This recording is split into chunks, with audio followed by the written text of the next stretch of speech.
Should be back, and my audio appears to be functioning now, which is, you know, just broadly speaking, a pretty good thing. Let me go ahead and fix the exposure on my camera, because I get to reset that every single time.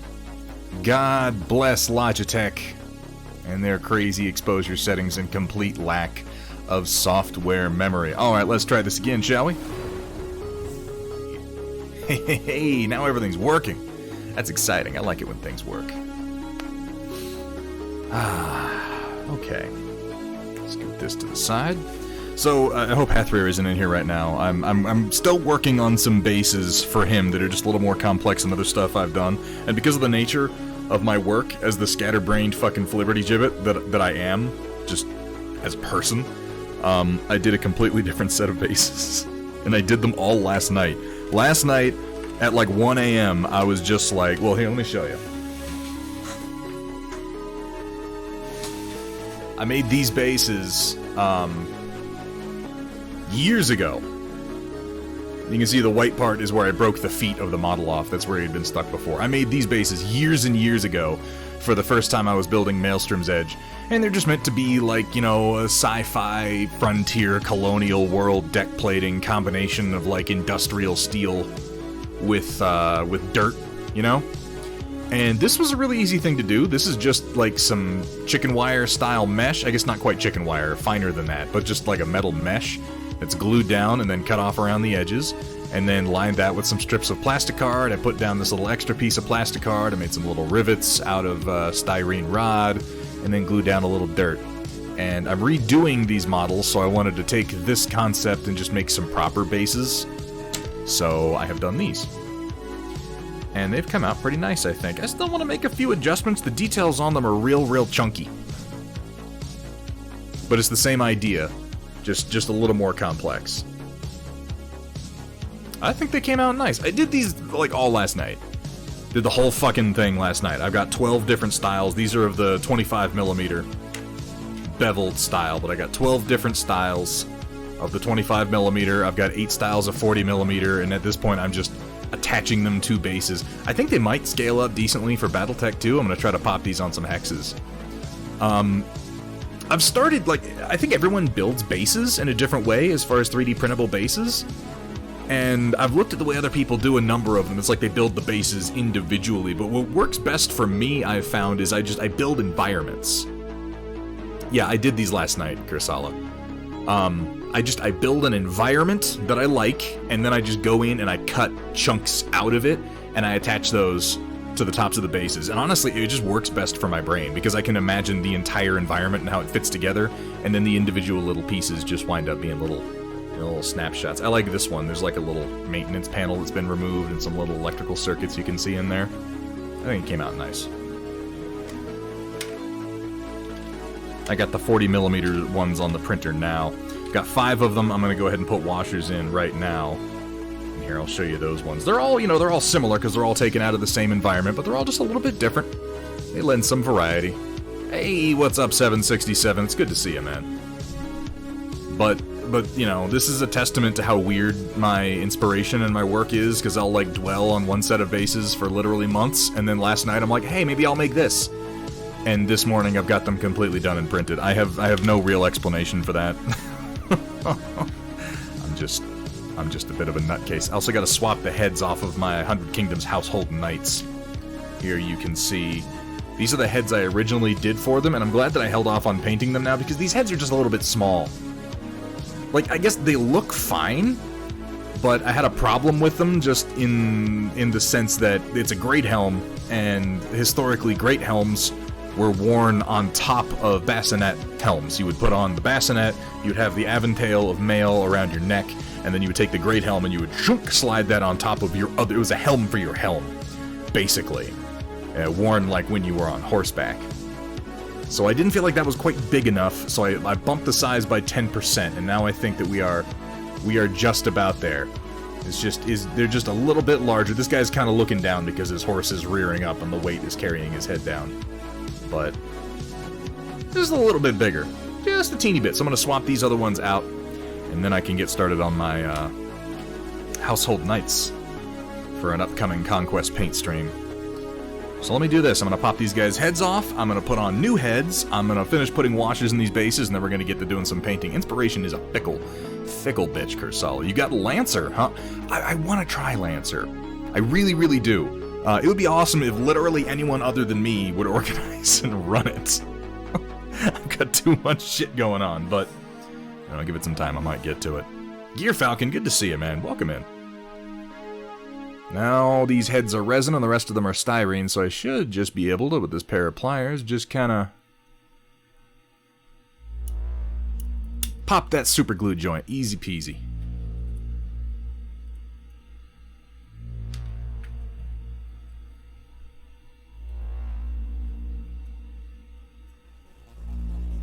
Oh, it should.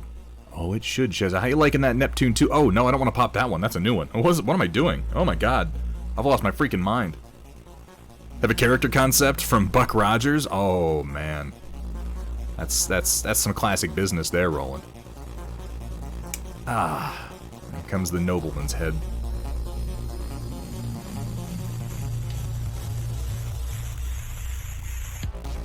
I wish that I painted faster, but you know what? I paint faster now than I did 2 years ago.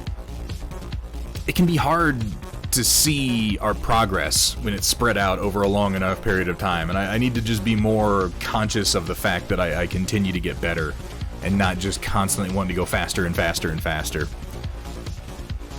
Bitty, bitty, bitty. Good old Tweaky. Ah, there we go. Good to see you, Plank Walker. Bigger brush, slap faster. We're working on it.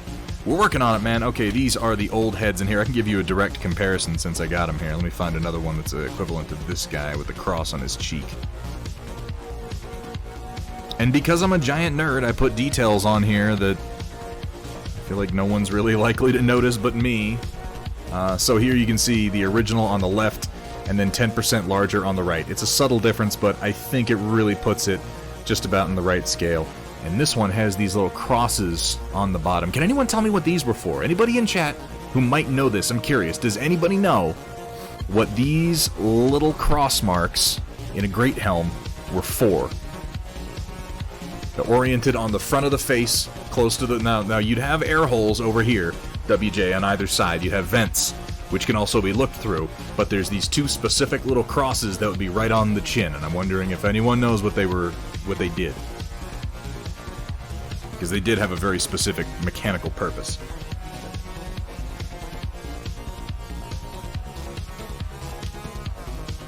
Vergaderung's the closest so far.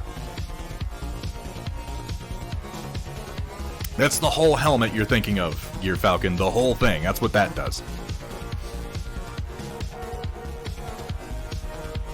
Start putting these heads back on. Which, now I forgot which head was on which night, but I guess that doesn't matter too much. I can just pick one.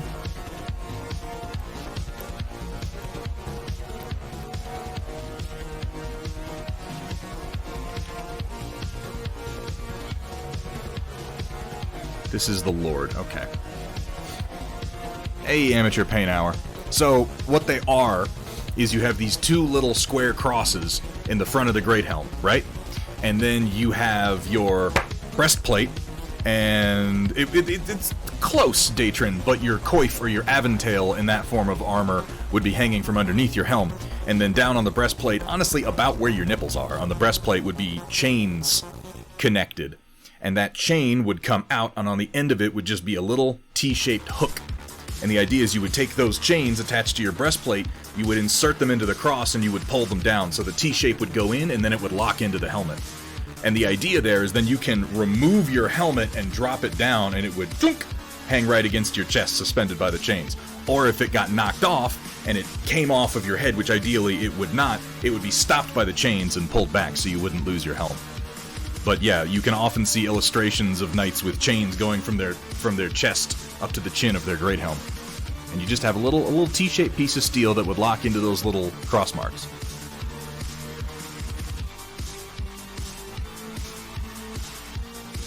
I fucking love medieval armor, you guys. It's just always been a passion of mine. I really don't remember what head I had on which guy, so I'm gonna have to check my poses here. That one looks pretty good for this guy. Let's do this.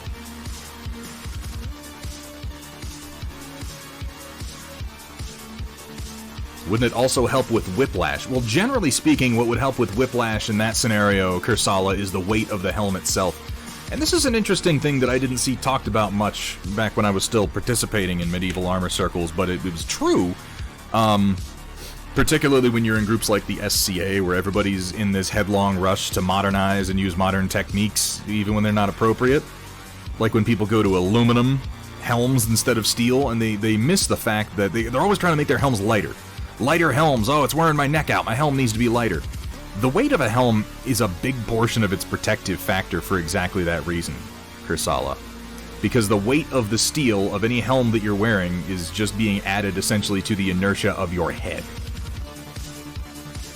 So if you're wearing a really, really light helm, yeah, sure, you can move your head around real easy, and that's great, but if someone strikes you with like a club or something with a lot of force, that's going to accelerate your head rapidly, and whether it penetrates the armor or not, it's going to snap your neck off to the side really, really violently. If you have a big, heavy steel helm, and you get hit with like a club, you're just going to go thunk. Because it has to accelerate all that steel on top of your actual head, and your neck remains safe. Which was actually, because this is, in fact, one of these is I recreated my actual helm. This one is my recreation, rivet for rivet, of the great helm that I built for myself when I was participating in the SCA fighting rings. And, yeah. Well, there were a couple incidents where I took blows to the head, and then people were like, what the hell, man, you didn't recognize that? And I had moments where I was like, I genuinely didn't notice. Like, I had no idea that you hit me in the head, and it's because I was wearing a big fucking 14-gauge mild steel great helm. And mail underneath that. Did my neck get tired? Yeah. But did I ever hurt? Did I ever get an injury? No. One thing I did do once was tilt my head back and touch the back of my helm to the back of my neck and burn myself because I was in the Texas sun. That did suck. That was not great. More into studded leather armor and chainmail. Number 767, you might be into 14th to 15th century transitional armor. The transitional period is one of my favorite periods of armor. It was when they had just achieved in Europe, like they had just rebuilt the blast furnace and got the ability to make larger pieces of steel again, since, like, you know, the fall of the Roman Empire destroyed a lot of those abilities. And they started making larger pieces of armor, because from the fall of the Roman Empire through most of the Crusades, you would have seen a whole lot of mail, and then some armor composed of small steel plates that are riveted together or put onto a substrate like leather. And then around the 14th century, mid to late, they started making breastplates and combining them with the older forms of armor. So you'd have like a breastplate and then a whole bunch of mail and then like some studded leather to go with it. And studded leather, most of the time that you see it in illustrations, isn't actually just leather with studs in it. It's what they call like brigandine, which means leather with plates of steel underneath it that are riveted into it. So it creates like a flexible steel shell. So a lot of the time when you see something that's leather with studs in it, those studs are holding steel plates to the back of it. Historically, there weren't... Now, correct me if I'm wrong on this, and obviously there are a huge number of time periods to cover, but historically studded leather was not as common as you might have thought. Dr. Rhino, good to see you, man. How you doing today? Here's my noble helm. My other set, so I'm going to use these two. Played your first ever game of Conquest that I knew nothing, won a 1k point game using the 100 King. Dude, yeah, no, the Knights are, like, as soon as you use these guys on the field, you're like, yes. They're not great for sustained combat, but with the way the rules are built, particularly with the new 1.5 rules for the Mounted Noble, a column of these Household Knights, if you can get them at just the right time, hitting just the right place on a charge, they will fucking annihilate almost anything on the field, and it is a great feeling.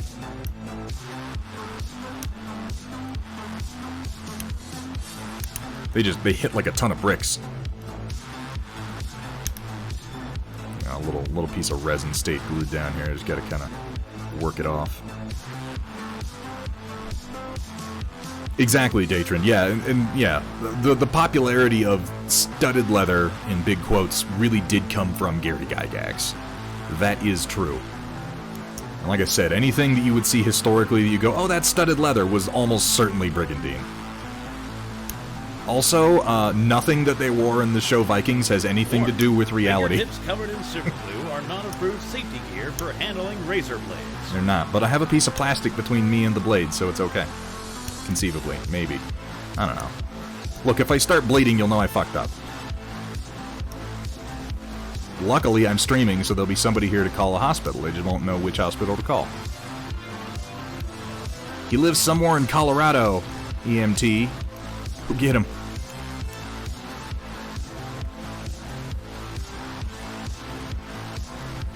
One unit of 6+ mounted lord took down an abomination and most of a brick of clone. Yes. Yeah, the thing is that if that initial charge is unsuccessful, they can get rolled pretty bad because they get so many benefits on the successful charge, which makes perfect sense. The weight of their horses is a huge part of their striking factor.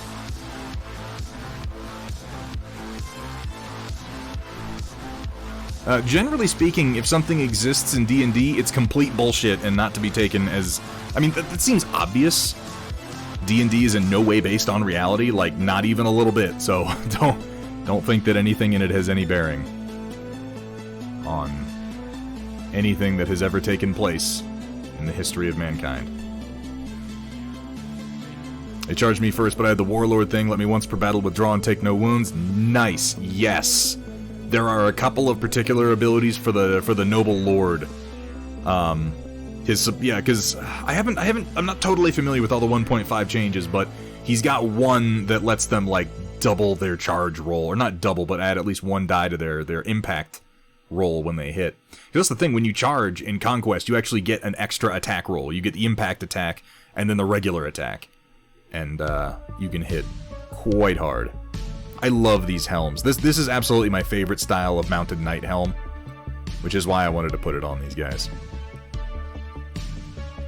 Inspired by history, yes, but inspired by is a very, very loose phrase. Of course, I don't think that Gary Gygax was sitting around thinking people should really pay attention to Dungeons and Dragons on history lessons. Like, no, that was never his intention. It's just that, you know, pop culture's weird when it comes to history.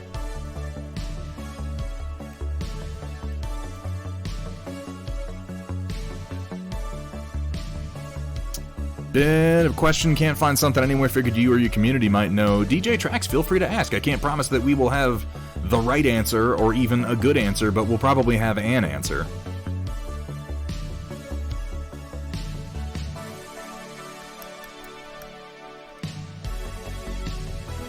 Looking for the middle pod that fits the 40k Rhino. So you're looking for, like, the internals of the Rhino? Are you looking for it in a 3D printable form? I don't have a great answer for that. I can direct you to one set of files that can completely replace the Rhino. If you're interested, it's called the Maverick tank. Oh, the missile pod. Oh, so there are 3D printable files for that. I don't know who did them offhand, but I know I've seen them on Thingiverse. They're called something else.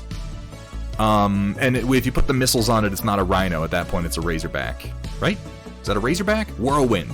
If you put the missiles on it, it's a Whirlwind. But I know they're on Thingiverse. I just don't know what they're called.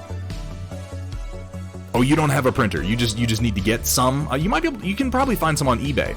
But if you're looking for the pieces and you want to buy them on eBay, you're looking for the Whirlwind missile launchers is what they're called.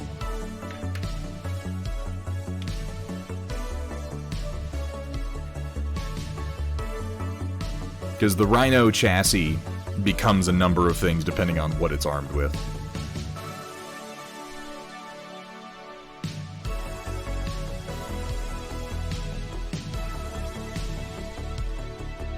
You could probably build something without too much difficulty to replace that.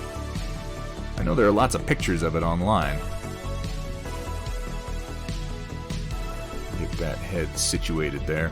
This is another one where on the Noble Lord, I figured because his horse is rearing up like it is, I tilted his helmet down just because when you rear up on a horse when you're wearing that weighted helmet, your chin is gonna dip into your chest.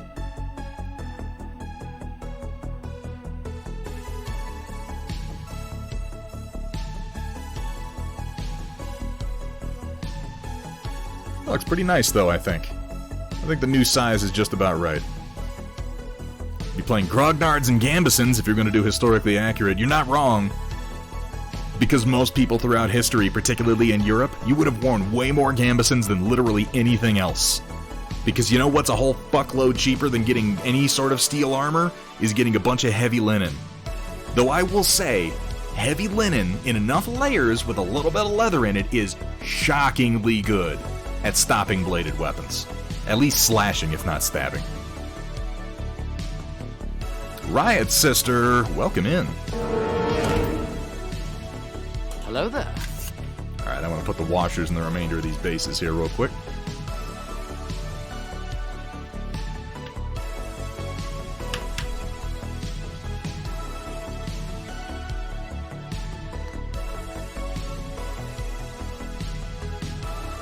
If you don't respect the cat, you're gonna get the bat.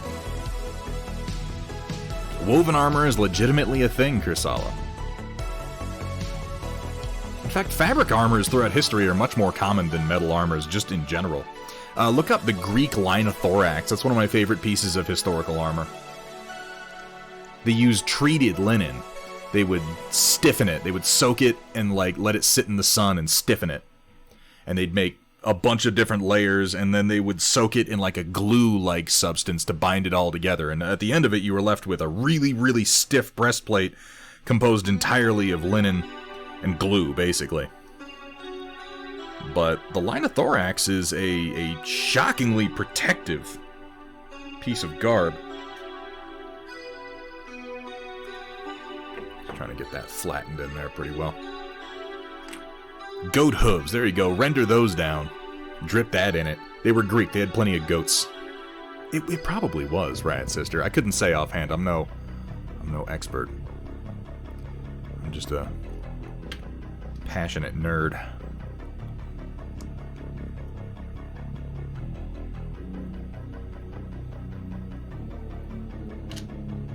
Hey, what's up, Hypnotic Mom?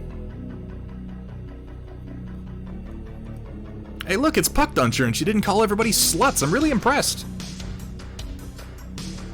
Come a long way.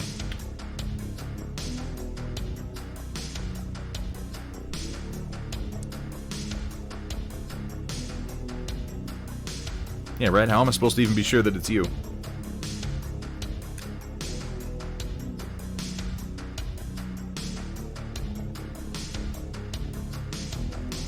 There we go. Now it's good and proper. Found out my little Photon Zero can print a Night Titan with only one cut. Damn, that's not bad. It's pretty impressive, really. Pretty impressive, really. I don't know what other word I was trying to mix in there. There we go. I have to say, I am mildly impressed with myself on getting these bases done in literally just a couple of hours. But the good news is that means that I have pretty well refined my process for converting an environment into a series of bases. I'll likely go ahead and do versions of these that are base toppers, versions of these that are in the, not beveled, what's the other word? The round-edged bases. I'll do these in hexes, too. I think that this would actually work decently for Battletech scale. It's not too far off.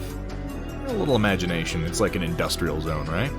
You get these painted up here pretty soon. And I did these so that I can swap my Dead Zone figures over to them. I don't know if you guys saw Mantic just the other day announced Dead Zone 3rd edition, which I'm excited for because that's a great game for us to play together on the stream when I'm able to get that rolling more regularly, since it's grid-based and fairly simple, and I own a lot of models for it. They are Colonel Matthew Steiner. And you flip them over, and you got a little washer in the base there. Gives it some extra weight, lowers the center of gravity, and my favorite thing, for my groovy, custom-made, bespoke, magnetic painting system, it just sticks right down there, good and strong for me to paint on.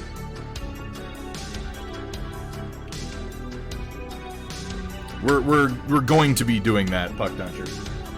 For the last couple of months, I've been getting my game room set up, rigged with cameras, and I've been working on my overlays for doing some live gaming streams. We haven't done any yet. We're gonna start it up. It's gonna be a shit show. The first few are gonna be fucking awful. I'm gonna have no idea what I'm doing. Kind of like when we started doing these streams, and we'll see if we can improve it over time. But, you know, play some grid-based games and some board games and stuff. I picked up Aliens, Another Glorious Day in the Core. I think that'll be a fun one to do. Hey, what's up, Unexpected? How you doing? You're grid-based. You are. Ugh. But here, this is the evolution.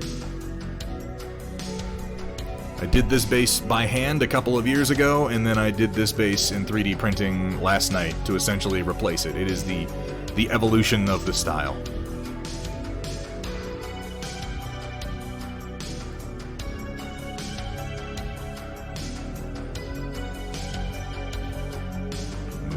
Out of the way here. These are going to be for my enforcers.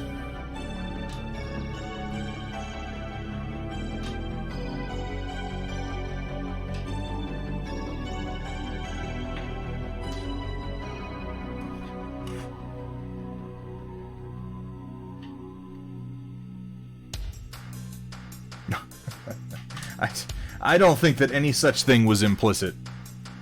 Buck, don't you? You might have read that into what I said, but I never meant it. Welcome back to 50 Shades of Coal Gray. And as he pulled his stiff bristles out of my wet fluids, I yelled out, "No, Thunderhead! You need to thin that paint first!"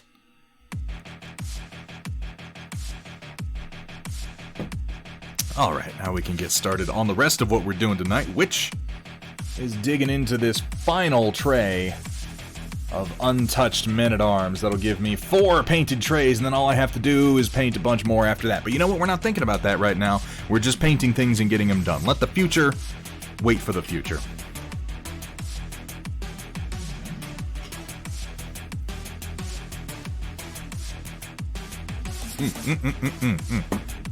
Hang on a second. Let me grab myself a beer real quick. Put this coffee mug out there, and then we'll get rolling. I'll be right back.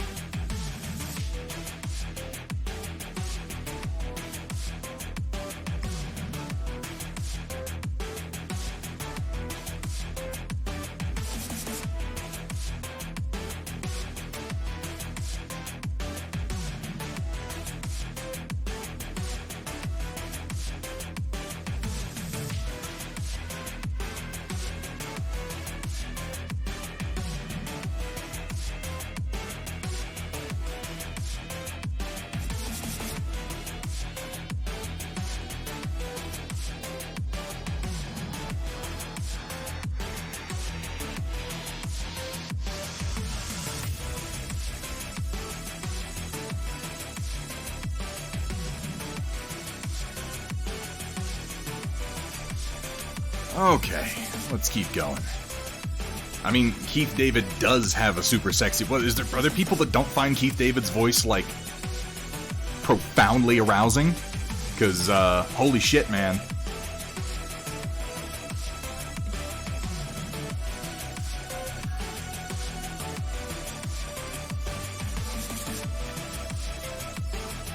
Good to see a PDF. Let me get my gloves on here. Do not wear gloves when I'm gluing things, because that's always a mistake, but I gotta wear them when I'm painting. Well, Kursala, I guess he just doesn't hit you like he does me. You know what it is? It's because I watched Spawn and They Live as a kid. If you anger the fox, you're gonna get stuffed in a box.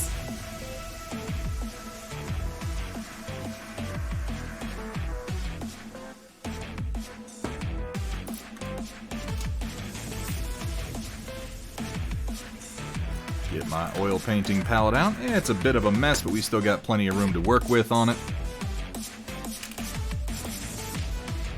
And myself a little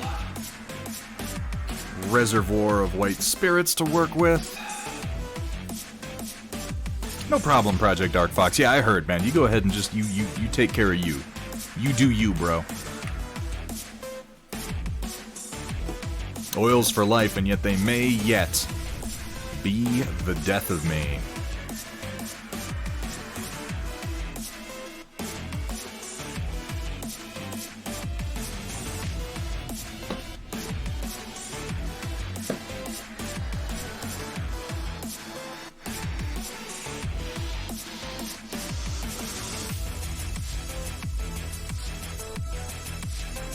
Ah, quit knocking things over. There's too many things on my desk. Move my household knights over to the right.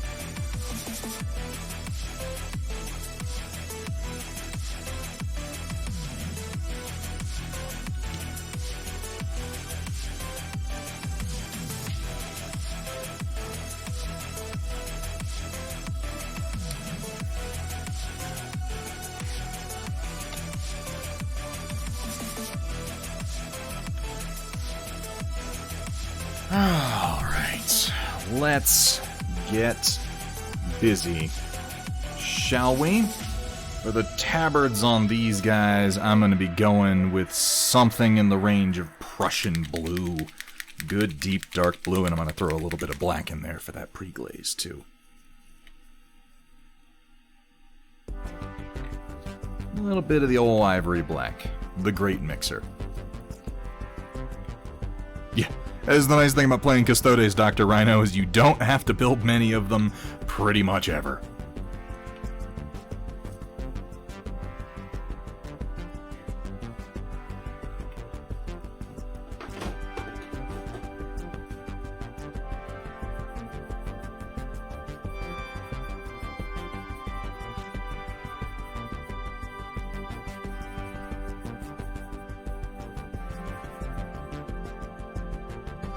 Deep blue-black here. But I'm doing blue for the tabards, so I've decided not to complicate these figures any more than I have to. I was trying to do some fancy stuff with contrasting undercoats when I started, but I'm just keeping it nice and simple.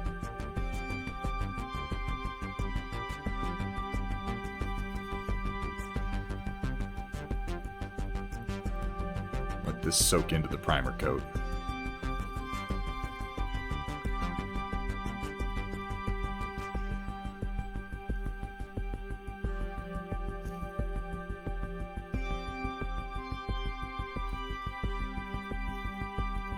What's everybody working on tonight? What you fine people out there in Twitchverse have going on? We working on any conquest? We doing some 40k?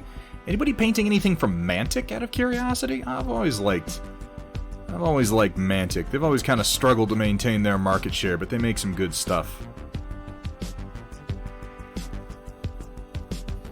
I went with blue against my regular judgment just because I couldn't think of a much better color for this. Not yellow, but I've got so many warm colors on these guys that actually wouldn't go very well. Blue would be an uncommon dye color for someone like a Man-at-Arms to have access to, but I remembered I'm painting a fantasy game and it doesn't matter.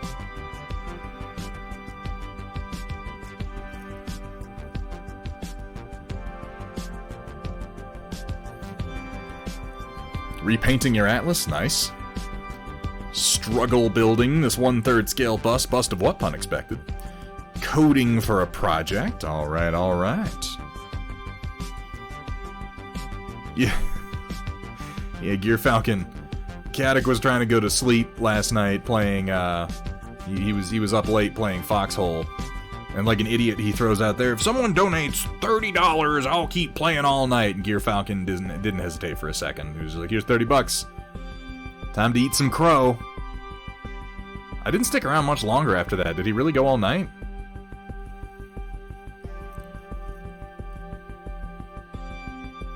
Colonel Matthew Steiner painting Battletech? No way. That's so unlike you. It's not.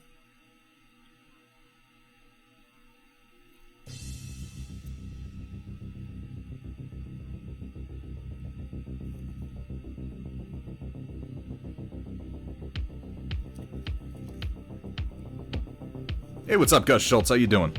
I haven't gotten that shipping calculated for you yet, but I'll be hitting you back here before long. I got one, like, random hair on my brush. Pissing me off. Come here.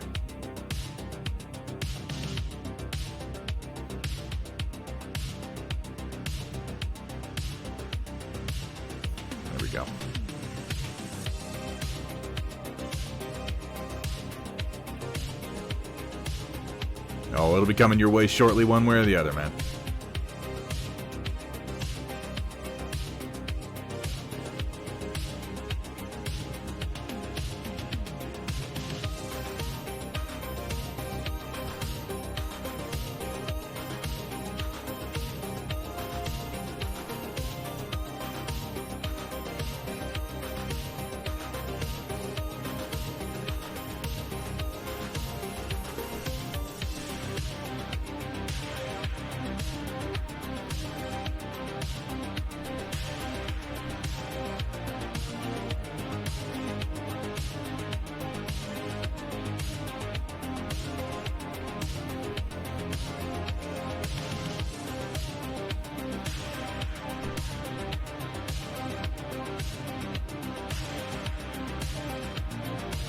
We were talking about armor earlier. It's one of the reasons I like these minis as much as I do, is the men-at-arms in particular are just wearing very, very believable gear. Gambesons, brigandines, tabards. The steel armor would be pretty expensive, but that's actually written into the storyline of 100 Kingdoms, why they can suddenly afford steel. But with the 100 Kingdoms undergoing something of an economic revolution,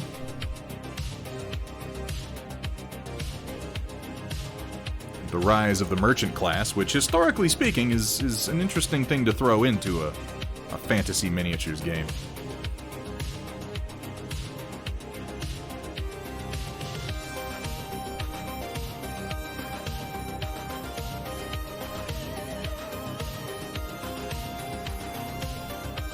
Oh, Giorgio Tsoukalos, you wackadoo. Man, I was into Giorgio Tsoukalos before he became a meme. That's how cool I am. I don't think that's something I should brag about. It's like being into David Childress before anybody thought he was cool. It just makes you a fucking weirdo. Like, oh, you were? That's strange.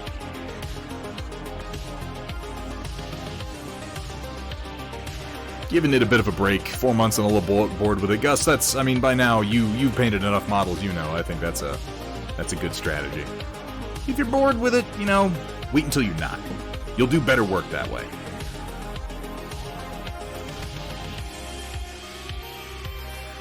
Anyone have the formula for resizing an STL to fit a model? That is dependent on a lot of different factors. What are you attempting to resize to fit? But the elves are alien. Okay, yes. You're not wrong. In the case of Conquest, the last argument of Kings, the elves are fucking aliens from space. They're space elves.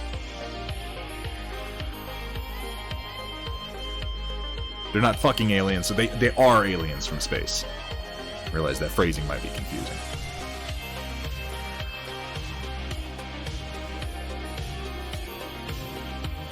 More interesting than Eldar, in my opinion. Unexpected. Roughly as interesting as Dark Eldar. Though the Dark Eldar have received so very, very little love in the lore lately.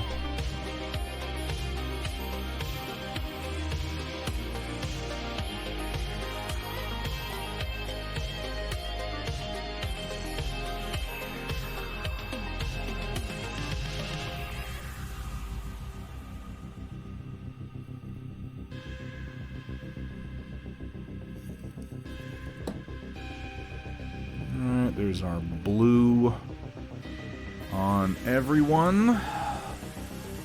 Let's switch gears here. Get a little burnt umber going.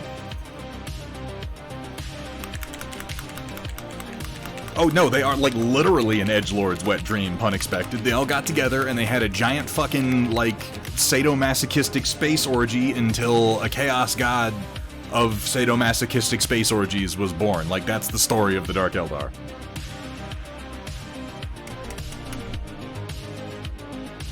They started hanging out with Duncan and his crew from down under the bridge, and everything went south.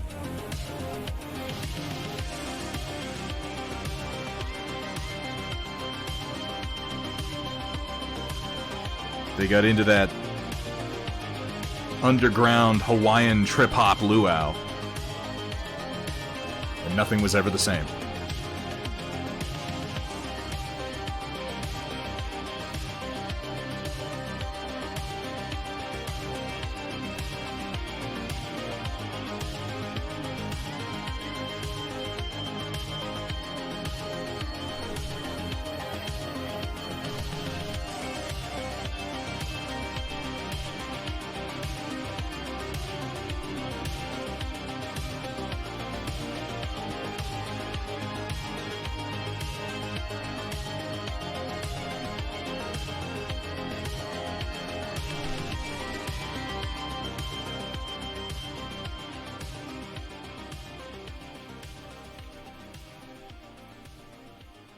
I found a bunch of my old CDs the other day. My old like, PC game CD-ROMs. I found Warcraft 2, The Tides of Darkness. I found Command & Conquer Generals. I found my old Space Quest collection. What else? There's a few other things in there. I can't remember offhand now, but a lot of stuff. Pretty cool stuff, really.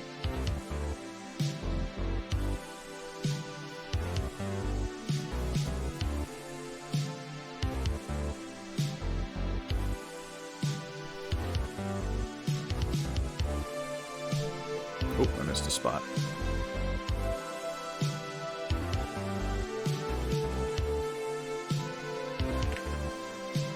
You can hit that with a second brush right quick.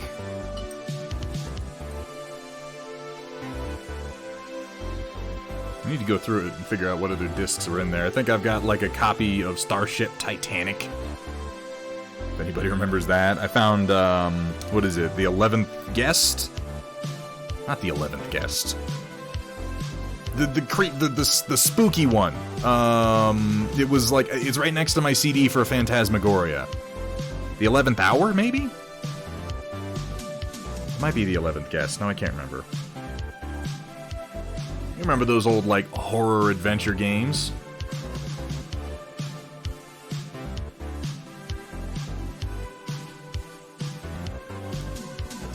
Seventh, yeah, it might be the 7th Guest. It's got a big number on it, and I was like, oh, I remember playing that, and then I moved on. Might have had both of them. I don't know. Found, like, my old copy of Siberia. But spelled like cyber, like Siberia, you know? Those creepy full-motion video games where, like, some killer would chase you around.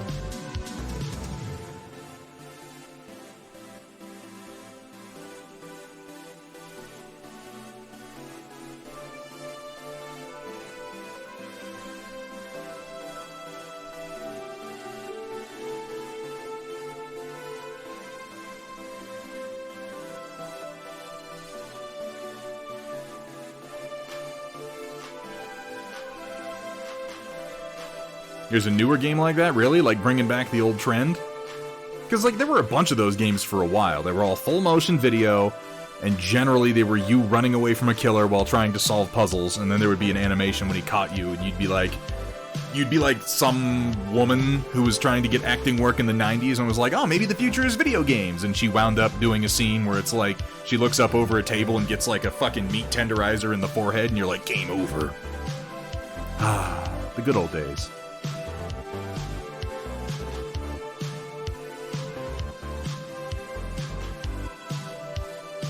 I was watching a movie called, a terrible movie, called Turbulence 3 Heavy Metal.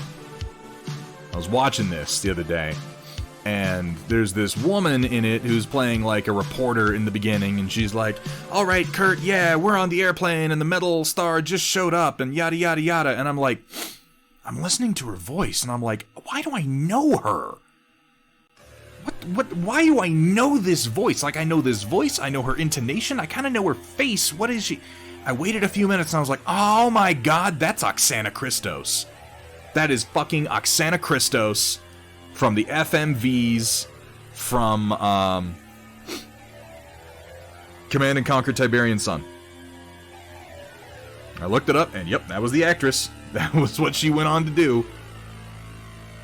And the funny thing is, in the movie, she is playing, like, a reporter who turns out to secretly be a member of some kind of satanic death cult. And at a certain point, she, like, pulls a gun, and she's, like, a double agent. And I'm like, that is exactly her role in Tiberian Sun. That is precisely what she did in Tiberian Sun. She was pretending to be a reporter, and then she pulls a gun, and she's a double agent. It's the same fucking arc. How do you get typecast into that? That's a weird one.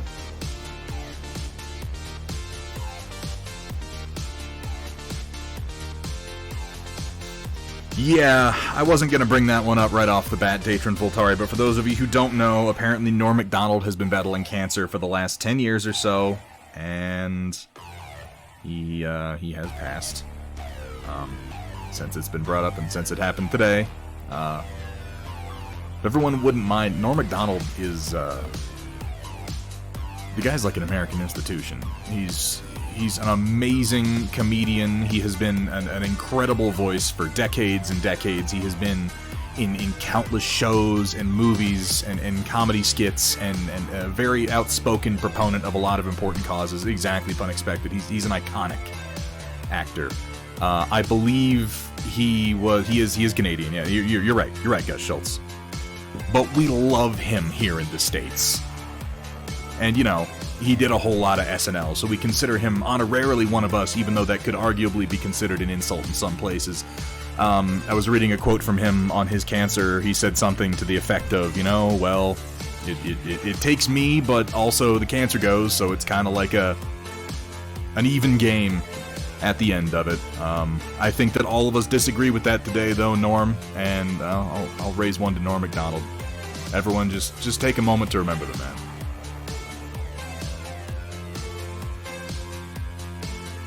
We are poorer for his loss.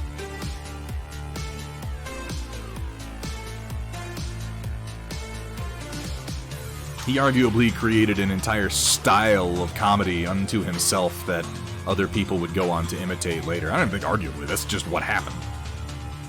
That particularly droll style of comedy that he did. Oh, that's going to take a while to get used to.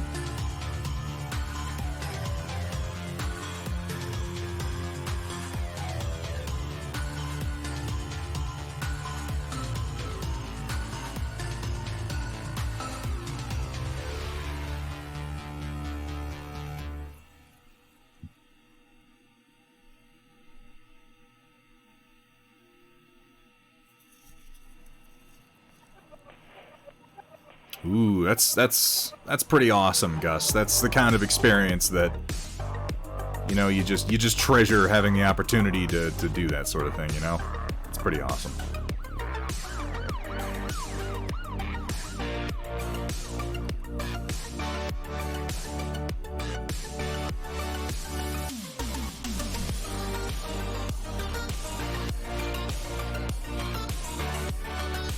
I'm just... This might sound cold, and I apologize. I'm just glad to hear about the death of a longtime SNL actor that isn't directly drug-related at this point. Or a fucking murder. Jesus, do you guys remember when we lost Phil Hartman? That was terrible.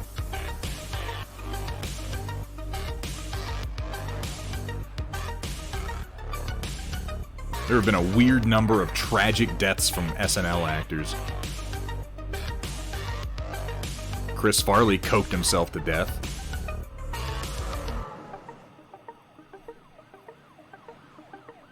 I imagine one day we'll hear about Adam Sandler, like, he won't even be declared dead, he'll just be declared missing, disappeared up his own asshole.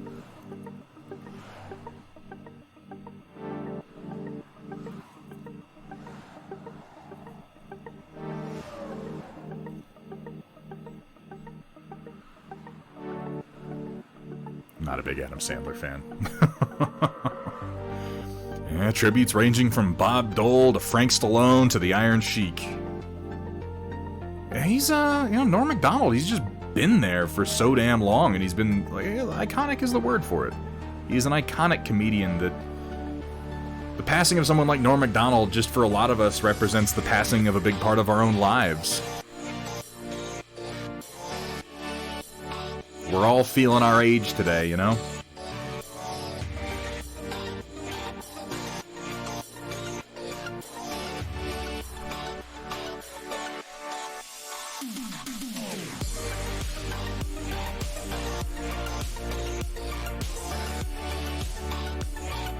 Hey, Smack Weasel, it's good to see you. Alright, here we go. File has its size to 69.86, yada yada yada. Need to go to about 4.65, 4.6. So, what are you resizing in, Hiticule? Because you can just resize for direct dimensions in something like 3D Builder. It gives you the option of percentages or actual measurements.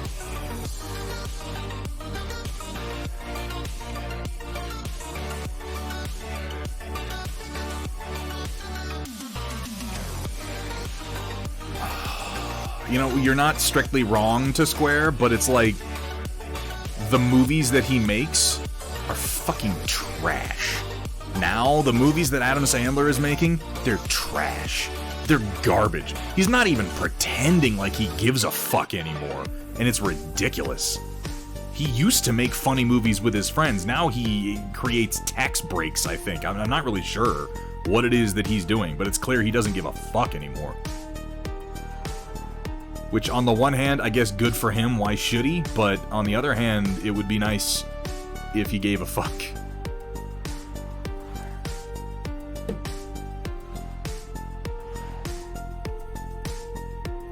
Put in the exact measurements and it was way too small. Try resizing in 3D Builder before loading it into Chidubox. You have a little bit more precise control there.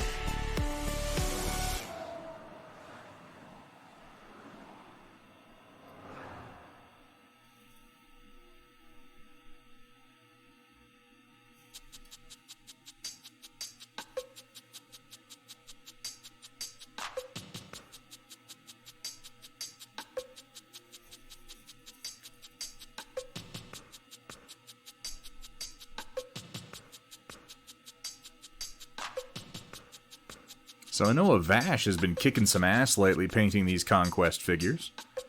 Anybody else out there working up their rank and flank armies? I know I'd love to see your work. Lord Hethrier has been working on his Spires forces. We've got a couple folks working on their Dweghom dwarves. I don't think we have any Wahadrun that have been posted yet, and they're arguably some of the most interesting models they've made. I mean, you know, they're fucking South American orcs that ride dinosaurs. Who doesn't love that?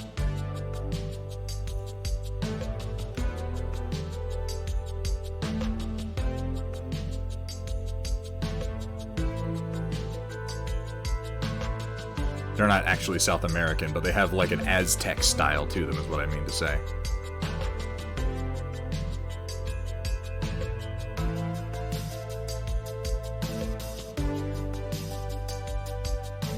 They do ride dinosaurs, though. That's totally accurate.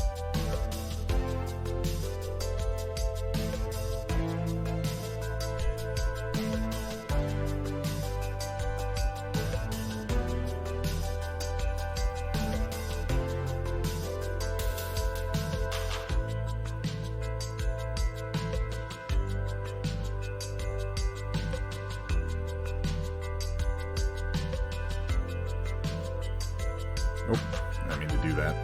Oh well. It don't matter.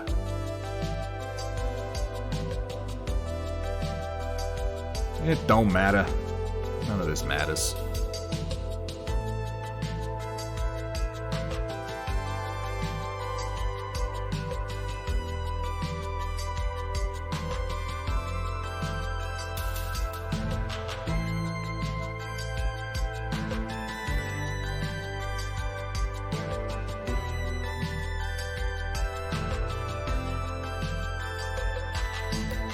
Strap on the front.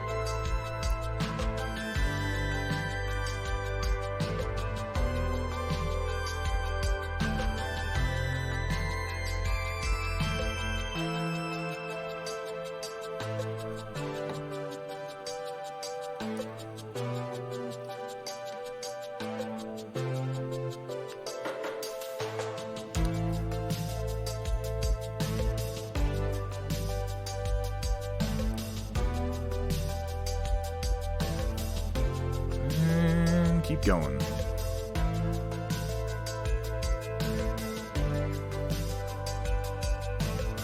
Who else is excited for Doom Patrol Season 3? I haven't organized it yet, but I am thinking we might try to do a Doom Patrol Season 1 and 2 watch party on the Discord. We may just start that up the end of this month if you guys are into it. Doom Patrol's a really good show. Like, it's way better than it has any right to be, and if you haven't watched it, I strongly advise it, and if you'd like to watch it with us, you're more than welcome to. I love it. I just picked up Season 2 again last night and put on an episode while I was doing something else, and it's one of those where, like, I'll just watch this in the background for a few minutes. I can't do it. I can't do it. I get drawn in.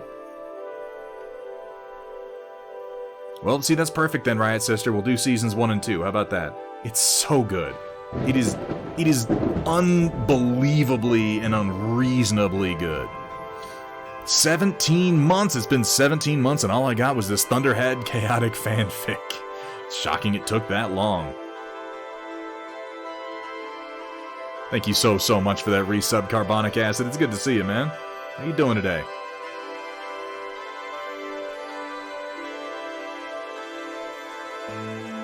Hope you're having a good one. We're doing pretty well here.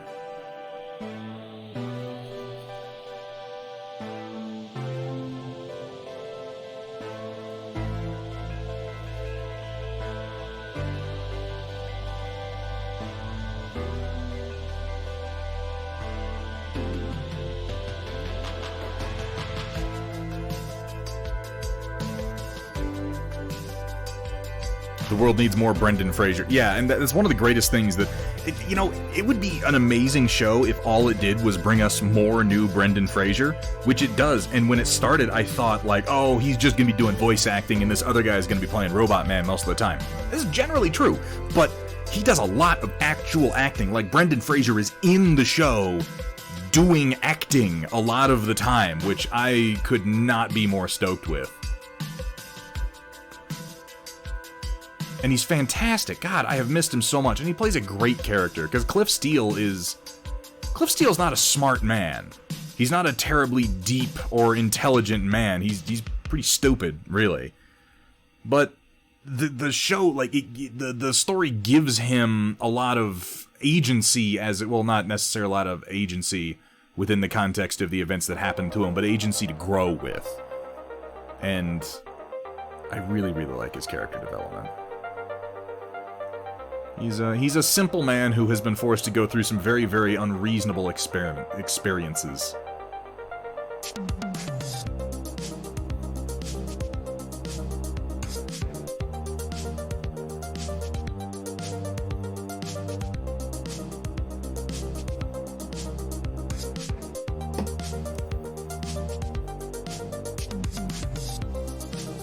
Well, we're glad to have you here, Carbonic Acid. But yeah, like, if it was just Brendan Fraser that show was bringing us, I'd be like, it's an amazing show and you should go watch it for Brendan Fraser. But Brendan Fraser is honestly a tiny part of what makes the show appealing. We got Brendan Fraser, we've got Timothy Dalton as Niles Calder, who's fucking fantastic. In the first season, we've got Alan Tudyk as Mr. Nobody, who's amazing. There's a lot of good acting talent. We got Matt Bomer as Negative Man, as Larry Traynor. He's fucking incredible. He even gets to sing, which who doesn't love watching Matt Bomer sing? I'm gonna glaze in some ivory black for the metal parts here. Then we're gonna remove our glaze and we're gonna get busy.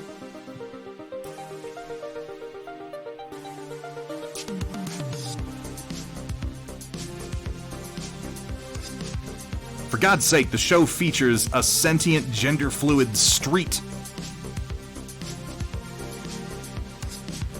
And it is somehow one of my favorite characters. Oh, Danny the Street, you magnificent bastard, you.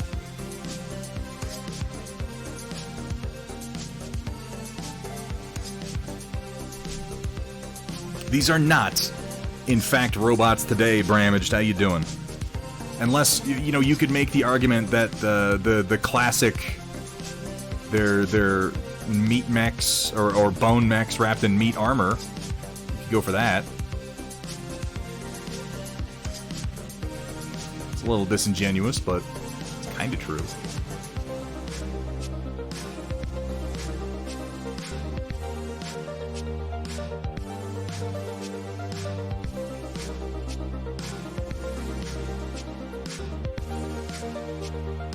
We're working on some conquests today, man. Trying to get my skirmish force painted up. I don't know why. I don't know why I keep being like, I want to do a rank and flank fantasy game. All I gotta do is paint a million dudes. It's the nature of the beast.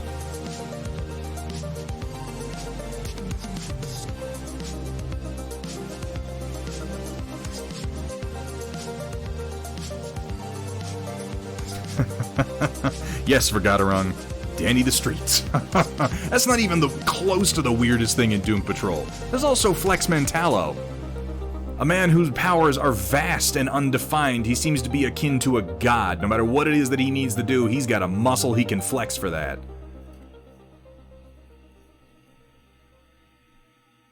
In fact, one of the things I like most about Doom Patrol is that it's a superhero show, but it's not really a superhero show. Like, it's not about superheroes.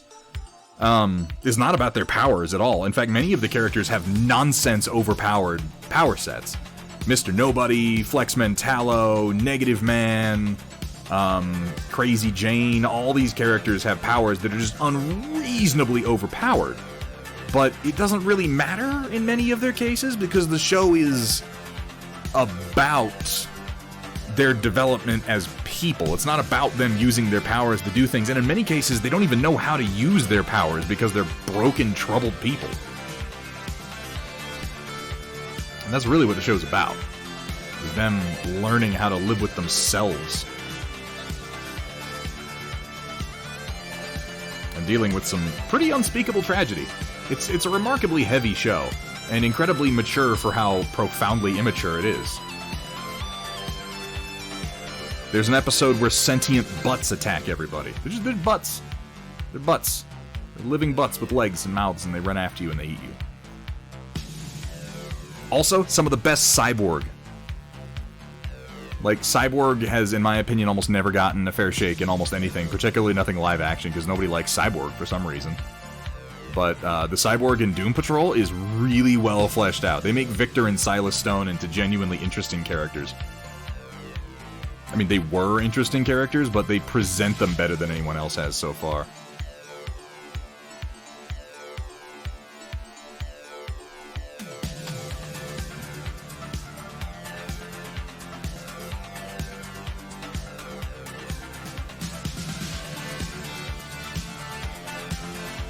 Of course I'm talking about Doom Patrol, Shazza. It's a great show.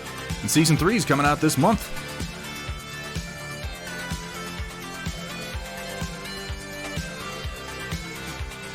I'll figure out a day when we're going to actually start doing our Doom Patrol watch party.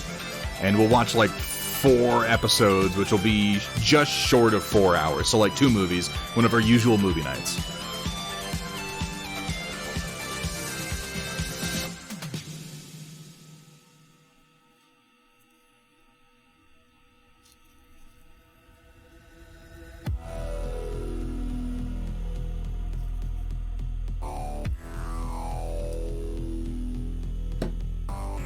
Oop, missed a spot.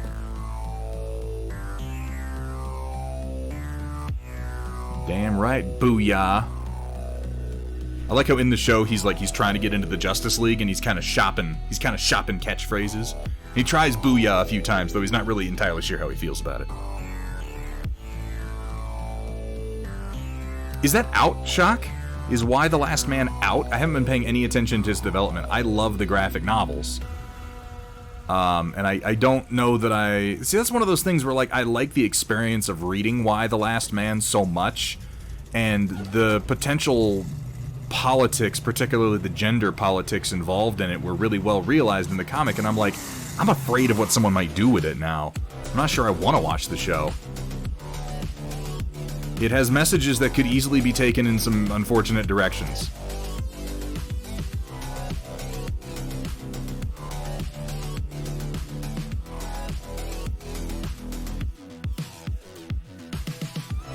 See, and that's not entirely surprising, though, Roland, because that is a lot of the content of the graphic novel. Not, you know, in a derogatory way, but social justice issues and the relationship between men and women in society.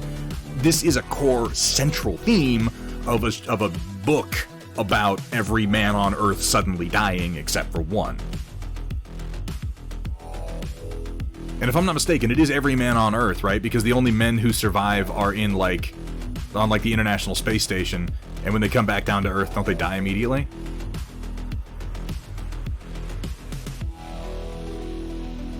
Every male mammal, yes. They do discover the details of that as time goes on. And wait, yeah, and his monkey. Him and his monkey.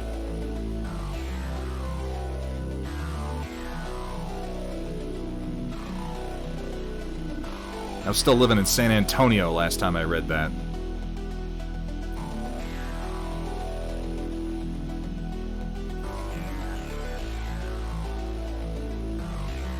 And see, Roland, I see how you could take that away from it, but the book was not written that way. But God knows what they're going to do with the show.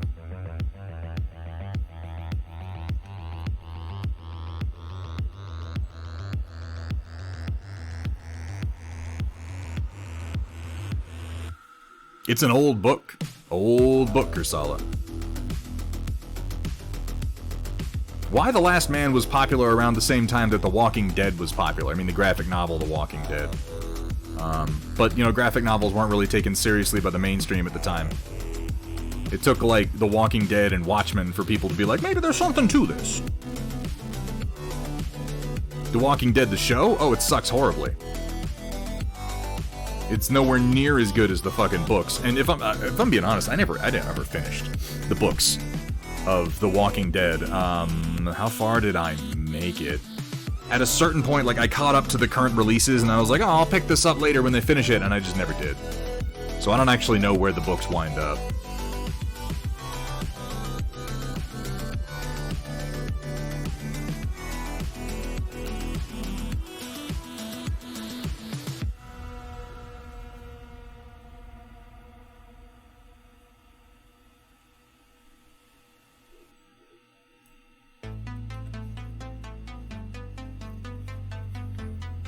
Yeah, I don't know about... I'm tempted to read Invincible, pun expected, because I enjoyed the first season of the show on Amazon as much as I did. Like, it's great. And it's one of those things where, like, now I know if I want to just watch the show and not be spoiled, I have to, like, never ever type the phrase Invincible comics or anything into Google. I have to never click on any thread on Reddit talking about it, because it's just, you know, the spoilers have been out there for, like, 10 years. So I'm debating whether I might be better off just picking that up and trying to give it a read. But then I won't. I don't know if I won't enjoy the show as much. I probably still will, but it won't be quite the same experience, you know?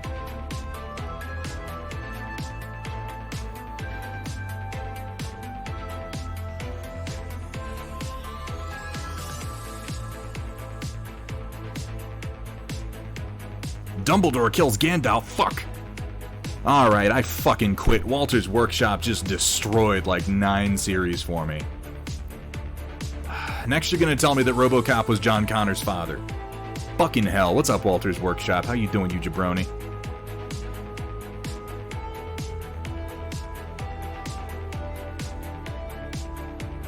you're not following Walter's Workshop, ladies and gents, at this point I have to ask, like, I mean, are you just new here? Because if so, that's awesome, and welcome in. But at the same time, go follow Walter's Workshop. The guy's a fucking amazing painter. And a great streamer.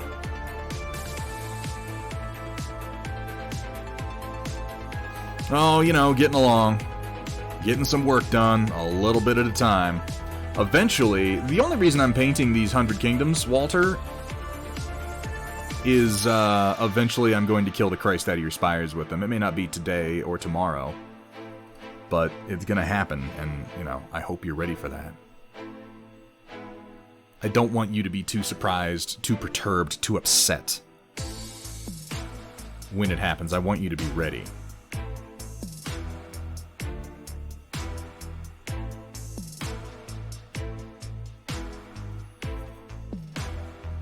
You know, I had no reason to stop watching American Horror Story, Shezza Gaming, and, like, I loved the first season of it, and it was one of those, again, where I was like, I'm gonna wait for some more seasons to come out and then watch it, and I just have never gotten back into it. And I know that I should, because you can watch any season of American Horror Story without watching the ones before it. Yes, pun expected, there are, I think, 3 new episodes of What We Do in the Shadow, if you haven't seen them. I'm trying to be nice, Shock 21. What do you want me to do? I'm gonna take Walter's spires and I'm gonna smash them up into a fucking ball. I'm gonna pour super glue on them. I'm gonna roll them across the table like a great big plastic calamari, and I'm gonna shove it right up his ass where it came from. Oh yeah, brother, are you ready, Walter's Workshop? Like, what do you want from me?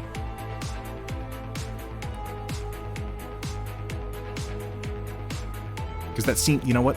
That seems like a bit much. Damn it, I screwed that up. It's supposed to be Katamari. It's like a big Katamari. Fuck. Speaking of which, are they ever doing another Katamari Damacy? Because that game was great.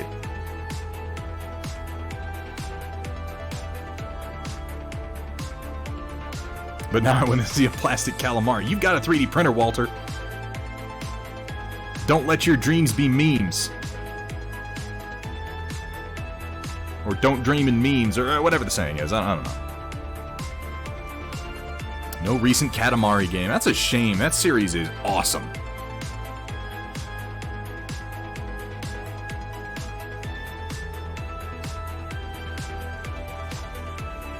Katamari Damacy was one of my first experiences with going, oh, Japanese stuff is weird and lame, and then, like, I played it, and I was like, never mind, this is one of the most amazing things that's ever happened. What's that? I can roll up cities? Yes, please.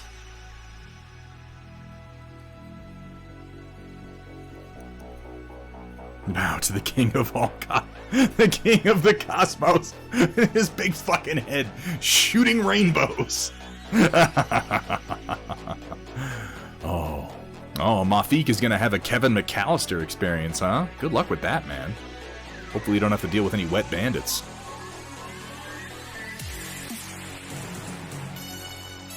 What's Daniel Stern up to these days? Is he still alive? I keep losing track of who's done what.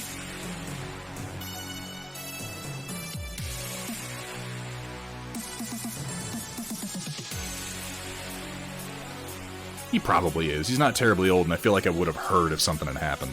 I haven't even begun to peak. When I peak, everybody on Twitch is gonna feel it.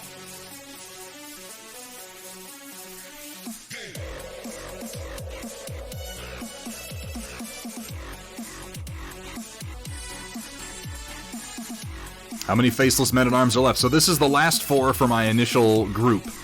The last 4 for the ones that I have built. Once I've painted these, then I gotta build some more, but I'm gonna paint some other units before I get to them. It's only taken me an unreasonable amount of time to get done.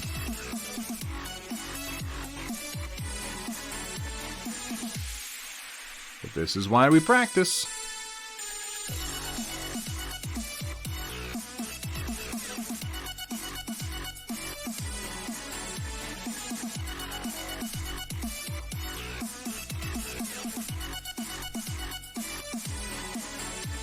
And they're not faceless. He's got a face. This is Roderick the Ill-Kempt.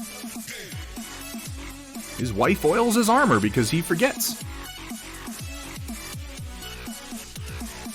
How you doing today, Space Laser Jack? What's up, my dude?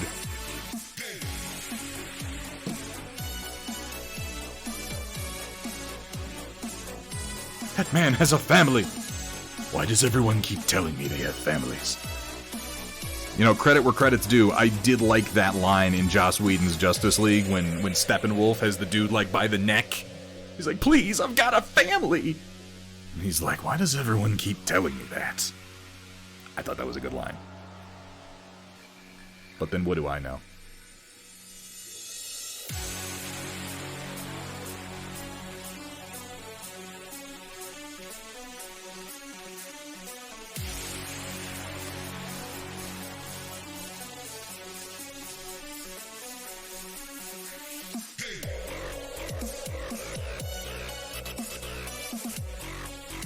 And don't get me wrong, I'm not going to get into a thing here or be like, Joss Whedon's is better, or Zack Snyder's is better. Let me go ahead and get ahead of that entire conversation by telling you that all versions of the Justice League movie are fucking terrible and you shouldn't watch any of them.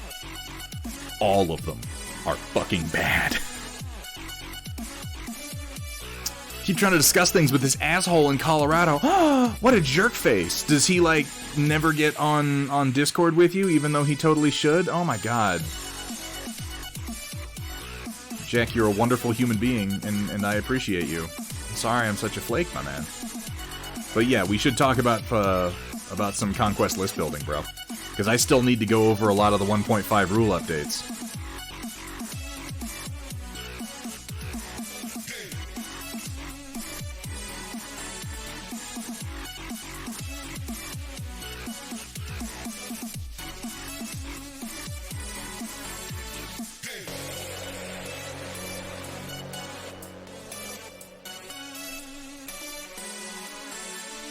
Oh, that happened a long time ago, Sheza. Yeah, no, that happened a long time ago. No, the Justice League movie could have been shorter, but at least it gave Steppenwolf a reason to do what he was doing. At 4 hours long? I keep hearing people say that, Rodan. It's always like, well, yeah, but you know, such and such got more characterization. I'm like, it was 4 hours. It was 4 fucking hours. It was 4 hours long.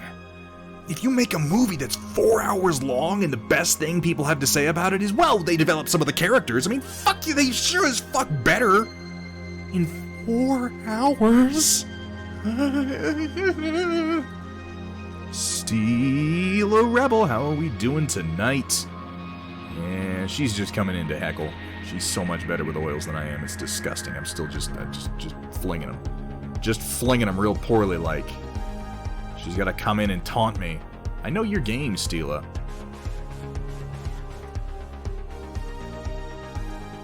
Trying to get inside my head, play mind games. It's okay, you'll get yours. Don't even worry about it. One day you'll think you're safe. You'll think the tiny Stein is right where it should be. You'll think there's no way anything could happen to it today, and boom!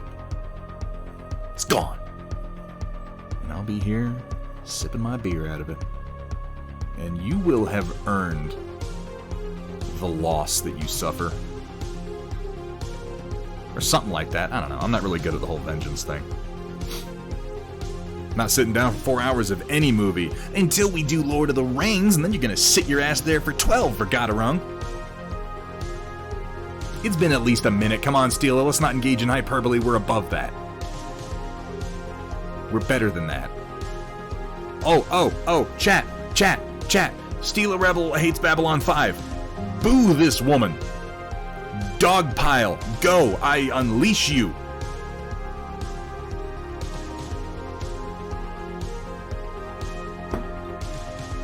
Yeah, get her. What the fuck, Kursala? What are you doing? Stop that.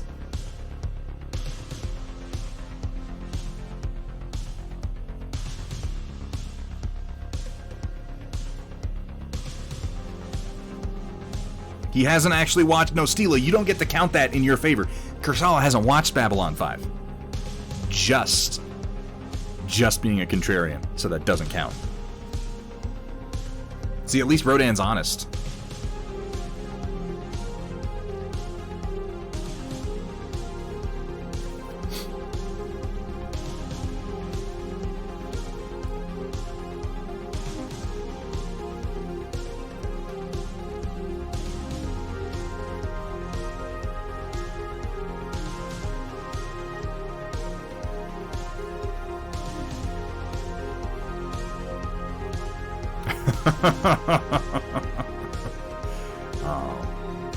Cat stopping me from abusing my incredibly limited power. Ladies and gentlemen, today you saw the tiniest amount of power imaginable go to someone's head. It was pathetic, but I don't regret a moment of it.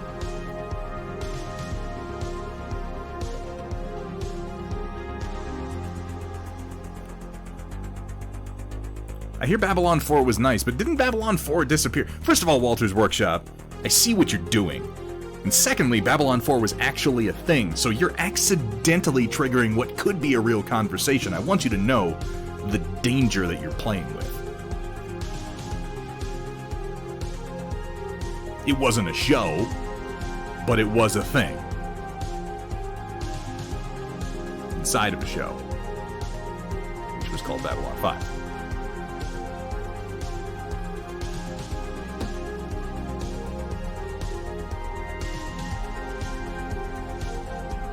Yeah, is Babylon 4 the one that just straight fucking disappeared like a few days after they activated it?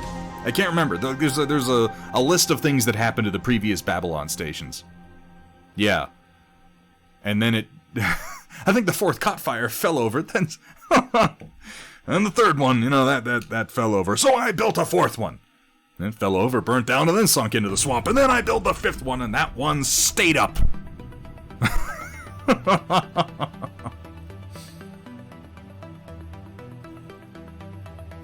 It's okay, though. Here's the thing. I would be worried if Steela just, like, liked everything that was good. Because that's weird. Then I'd be like, oh, Stila sounds like she's a bot, or like some kind of really complex social engineering program designed to get inside of my head who just likes everything that I like. So Stila being categorically, emphatically, and objectively wrong about Babylon 5 just proves that she's a real person, which is, in a way, a relief.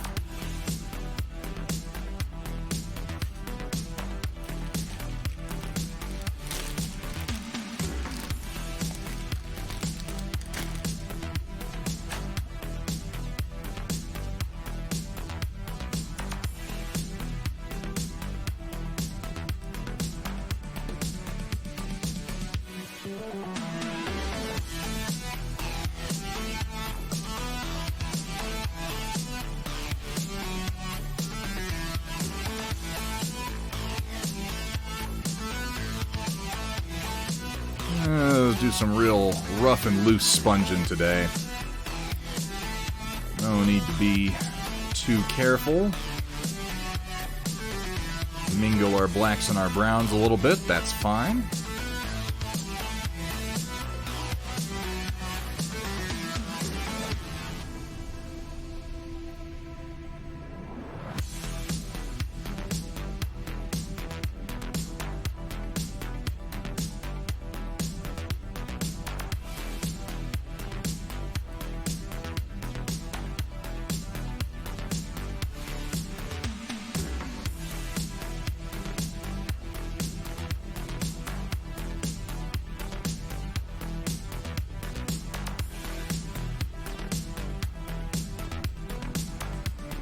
Yeah, Sumatha, no spoilers.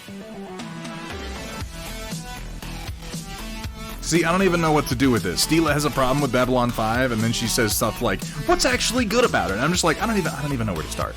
I don't even know where to start. Like, if you didn't watch that show and just completely fucking love so many of the character interactions between, like, Garibaldi and Jakar and Londo Malari and Delenn, I'm like, where do I start? It's like someone coming up to you and being like, oh, why does sugar taste good? What's really good about sweet sugariness? And I'm like, whoa, this isn't a conversation we can have. That's crazy.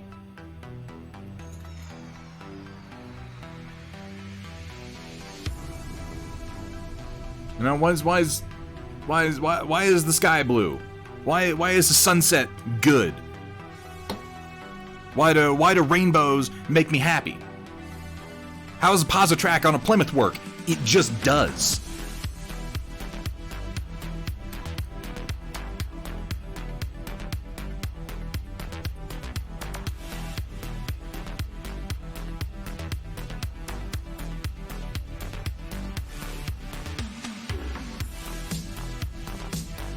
You ask too many questions. Too many questions, Stila.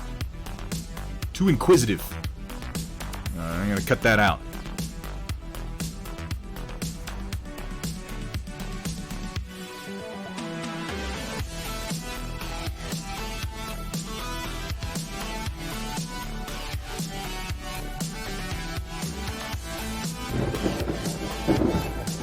Holy moly, the Day Late Gamer.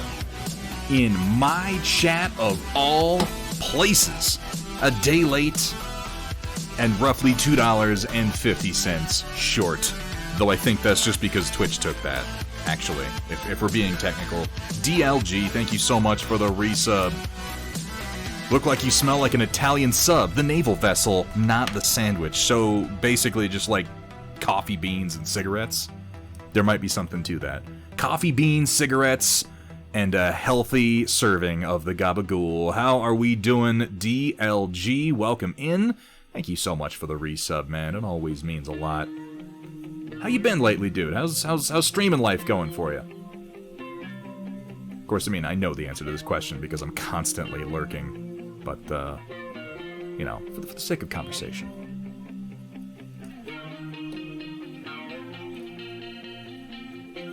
Chilling and lurking while I play some Smite. Fuck yeah, man. I'm going to be trying to do some actual video recording here in the near future. I got my game room all rigged up with cameras, and we're going to be trying to get some stuff together for, like, battle reports and stream tabletop games. So, if you're still up for the project, I'm going to be utilizing some of your services. Bruce Campbell miniature painting win. Is there an Ashley Williams miniature out there? Like, I'm sure there probably is. You find me a Bruce Campbell, man. I'll paint it. I don't give a shit.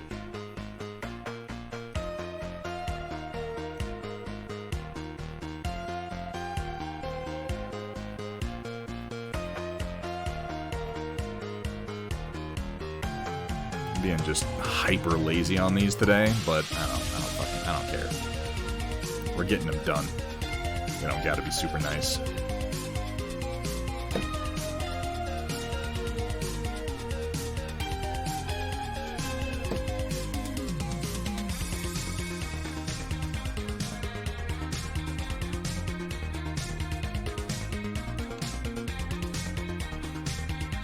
Well, not quite 10. It's a little hyperbolic.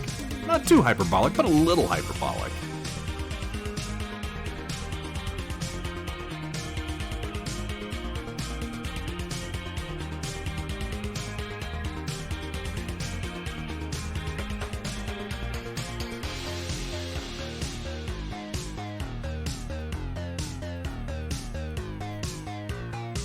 Yeah, what movie is that from? That picture that was posted last night of Adam Driver in, like, some gorgeous early 15th century armor.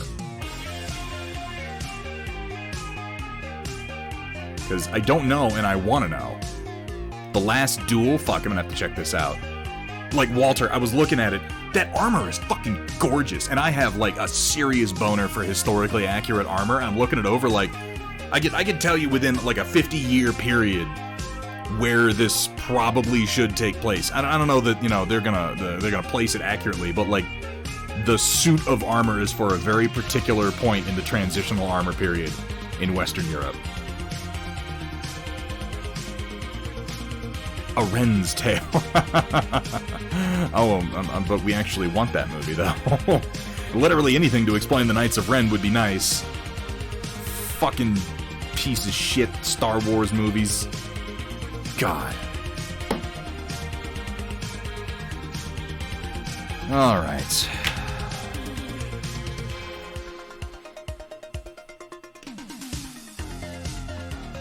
Get going with a little bit of cobalt blue here.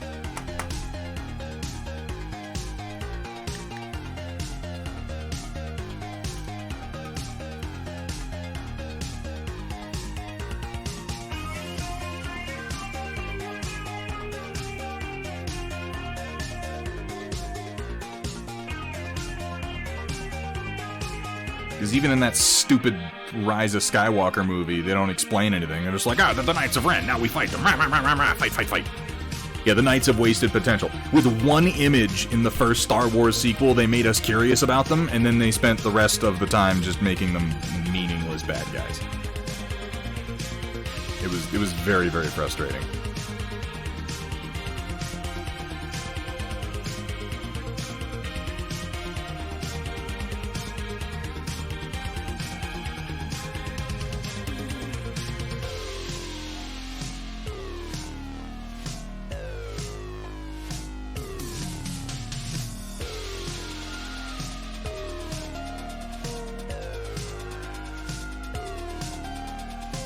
Jack, thanks for being here, man. And, dude, I'm free tomorrow. I'm free tomorrow if you want to hop on Discord during the day, dude. Just ping me and let me know when. I gotta be on Discord anyway, because I gotta be on a call with the Death Ray Designs guys.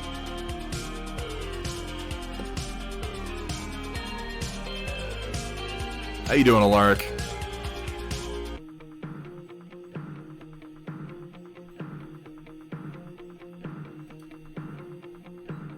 Oh, you wound me, Jack. But fair.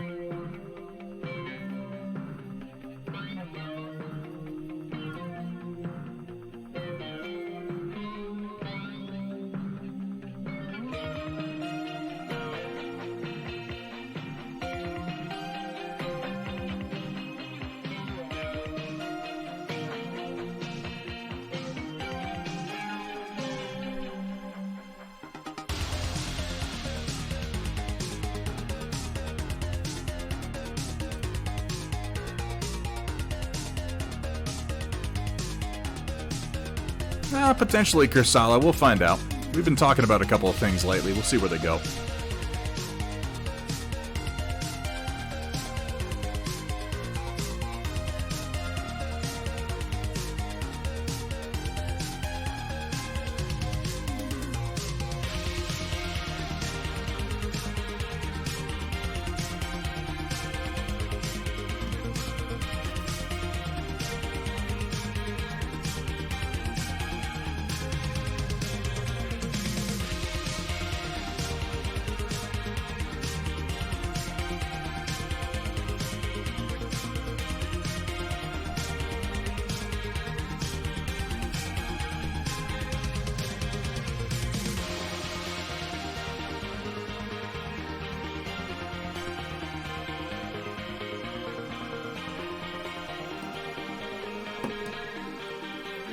I need a touch of white.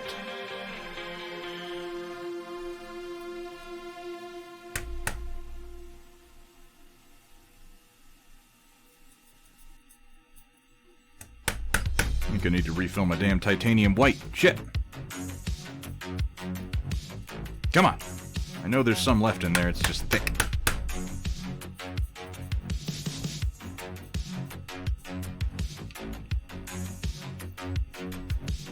Shit.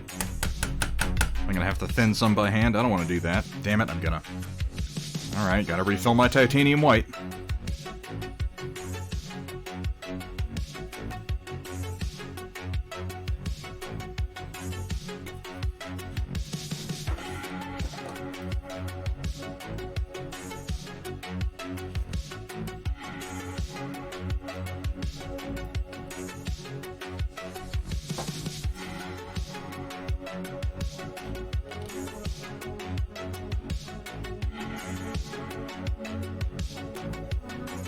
Should be more than enough right out of the tube.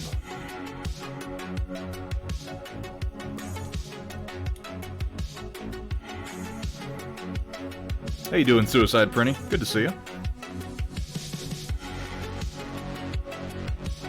Yeah, a little bit, Stila. I mean, you know, they're not the perfect, super vacuum-tight container or anything like that, but still.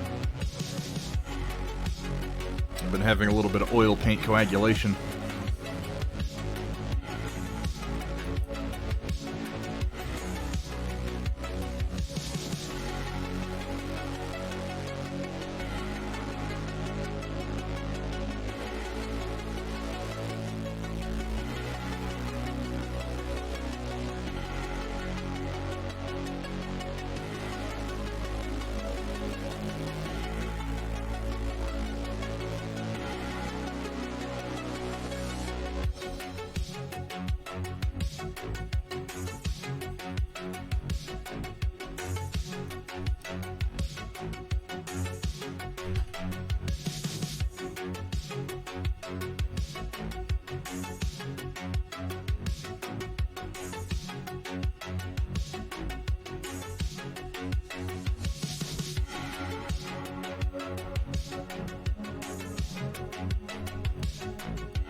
I mean, yeah, if all you watch the show for is Londo and Jakar, like, you're doing okay.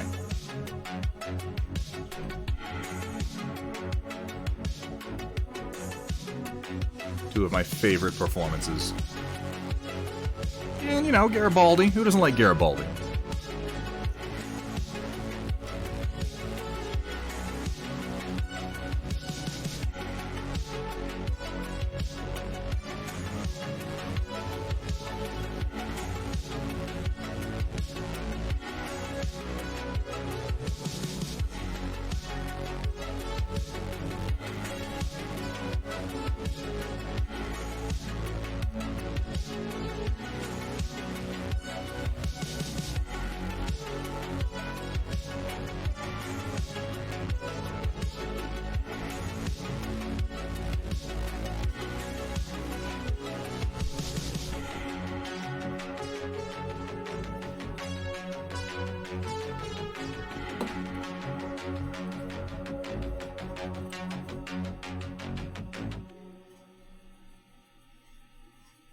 So I've been having a lot of luck, Stila, with my lazy oil painting.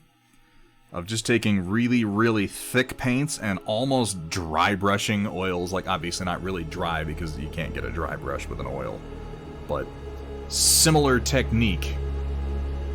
And just laying real thick paints over my thin base layers and then doing a quick blend and really doing almost nothing more than that. And for doing an army pretty quick, it's fairly effective. It's decidedly good enough.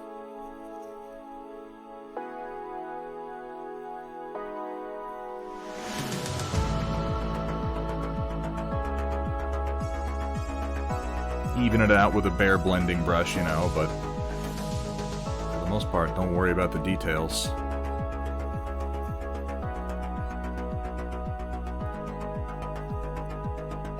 Why did my camera freeze? This hasn't happened in months. This doesn't bode well. Give me a second.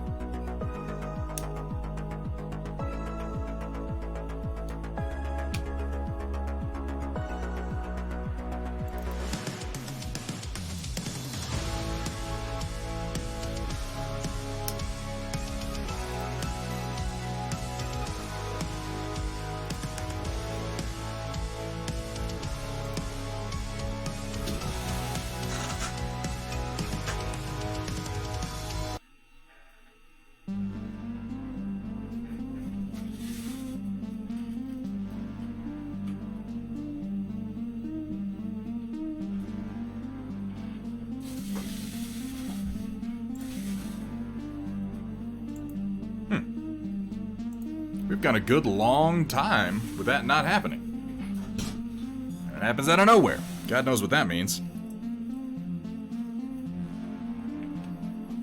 Oh, give me 1 second, guys, and I hit my BRB screen for just a second. I gotta grab something. I'll be right back.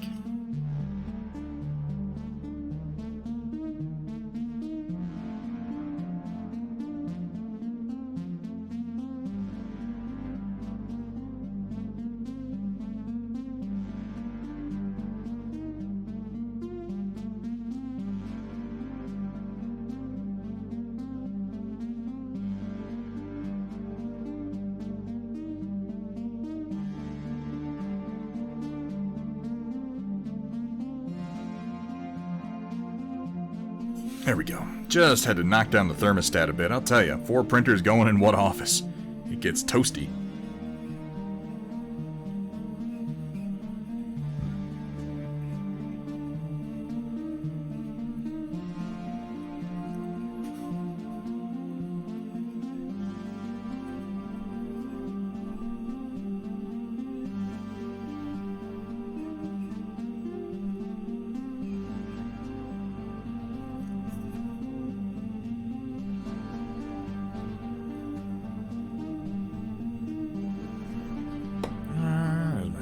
Him. A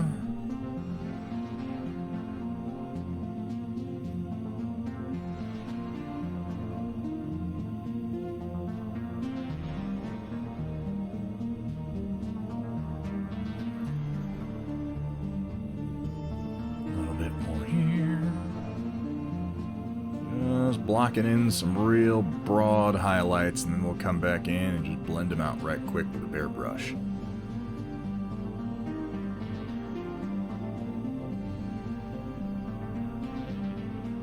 Are they the prettiest? No.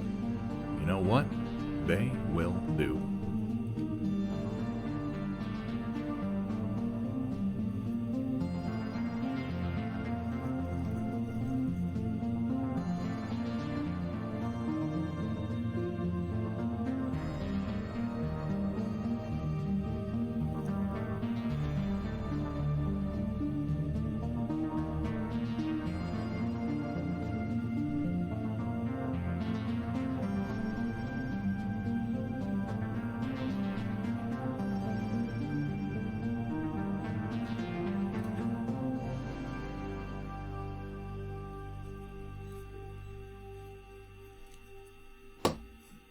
Yeah, the space combat in Babylon 5 is fucking top-notch.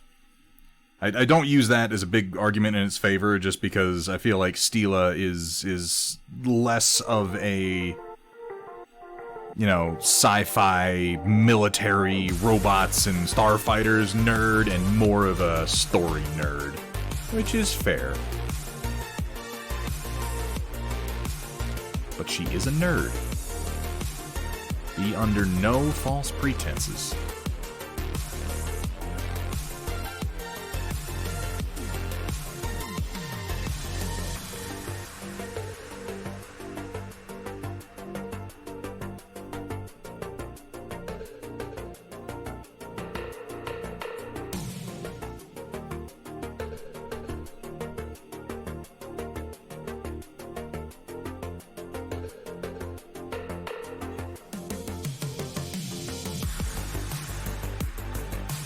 Alright.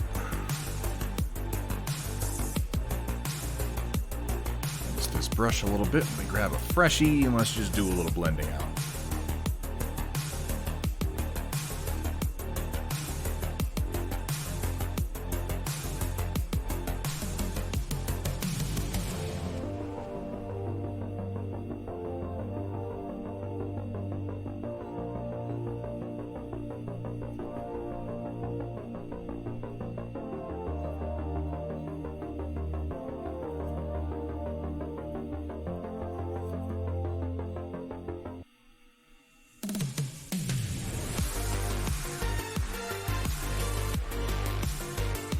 One.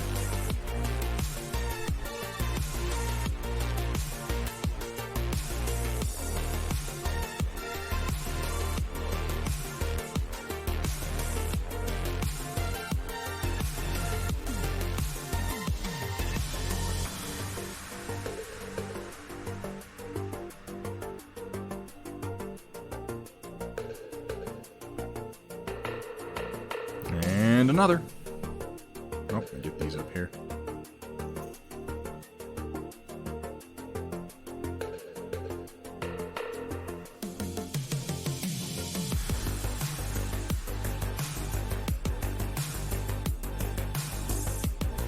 Star Fury is one of the most realistically designed starfighters in all of science fiction. So much so that NASA was actually looking into copying the design at one point. No, it really is. It's really hard to argue with the quality of the Starfire. Star Fury, Starfire. What am I thinking? What was the name of the bomber? What was the bomber version of the Star Fury? It was bigger. I can't remember the name of it. Arc plays games. Good to see you, man. Welcome in. Yeah, this is the first step on the shield. We're working on getting these guys' shields to the equivalent of this. Manro Fasol, 16 months of subscribing. Manro, thank you so much for your support, my friend. It is fantastic to have you in here today. How you doing? How are things? Thunderbolt, thank you very much. Yeah, I always like that design. I like the design of all the human ships, for that matter. With their big, like, artificial gravity rings.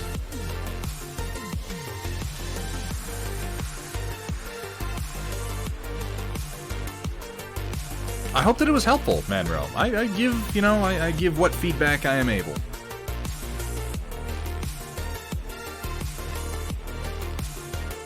Can't promise it'll always be the most useful, but I just try to give honest feedback where I can to help people grow in their painting journey. And it is a journey. Don't convince yourself otherwise. One foot in front of the other. Go around and hit everything with just a bit of pure white and blend those in for my final blue highlights, and then it is on to the leather and the metal and all the other shit that I gotta paint. Oh god.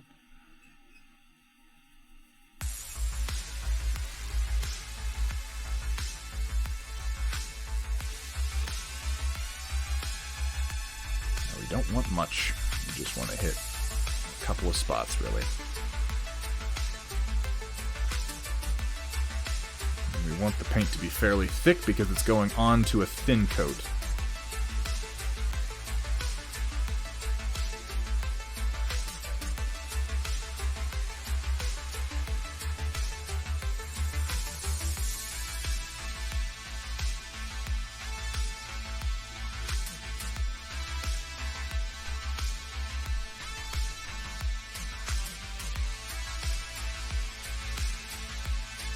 This is my favorite part of highlighting oils, is that I can be so rough with it like this and just be like, kind of some over here, maybe some over here, and just block out where you want your highlights, and then come in and blend them in at your leisure.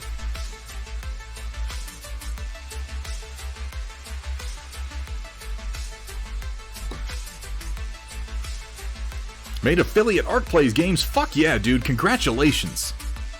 When's your next stream?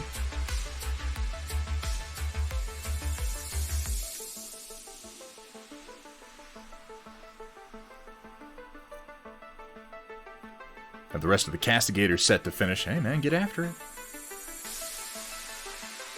Nothing for it like just picking up a brush and getting back to work.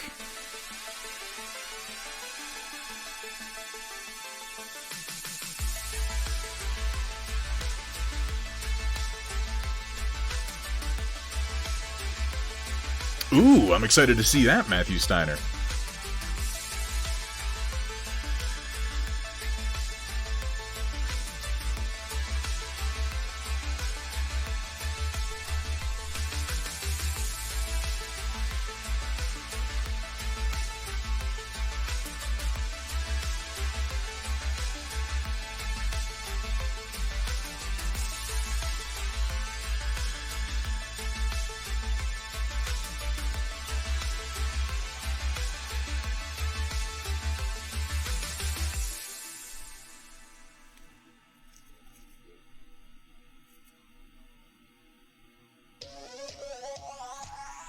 Alright, on to the next guy. Done those two.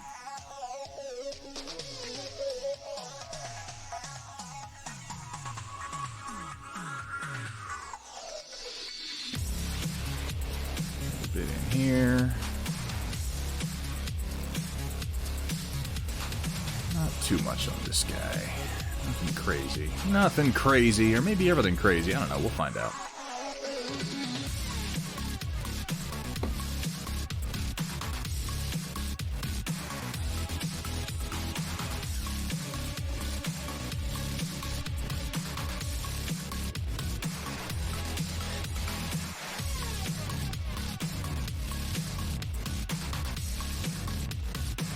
I don't think I said good morning, by the way, Steel a Rebel, but good morning to you. I hope you had your coffee before you came in today. But then, given how you came in and started immediately complaining about Babylon 5, I'm going to estimate you didn't have your coffee.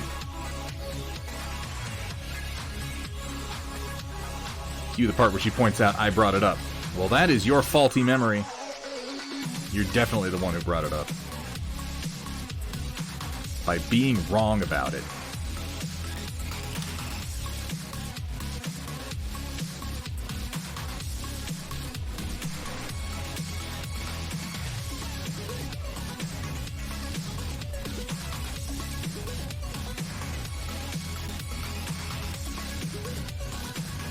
Oh, blendy, blendy, blend.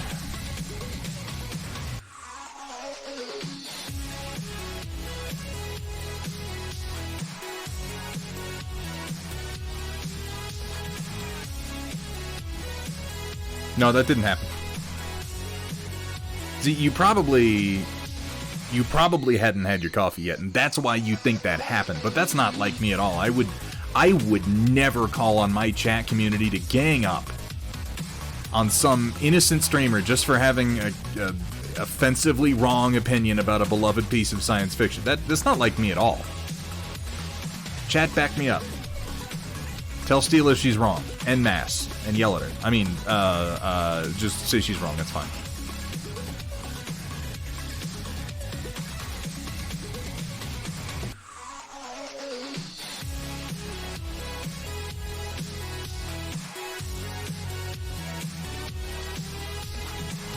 Here at Thunderhead Studio, we specialize in turning your shame into more shame. It really is a questionable conversion at best.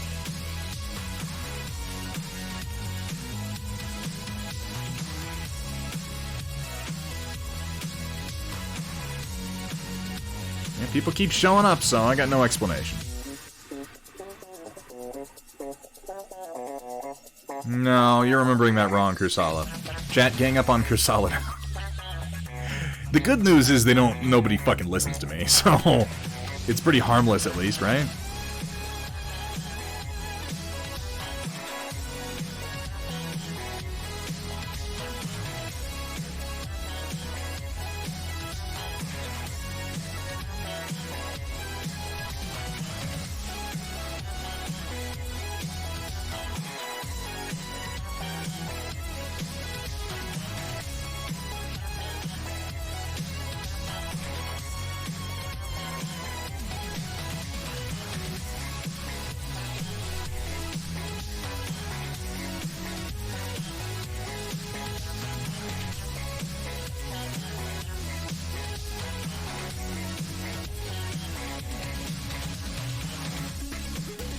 Romeo Void, thanks so much for being here, dude. It's a pleasure to see you. Have a good night.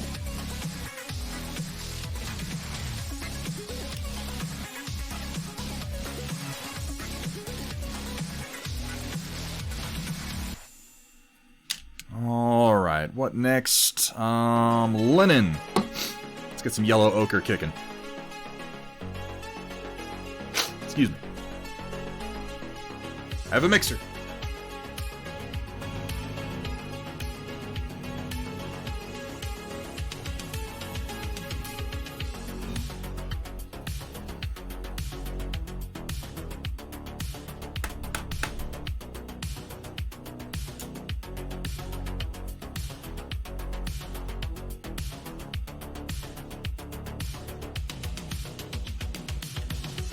No, I got the sniffles today, apparently.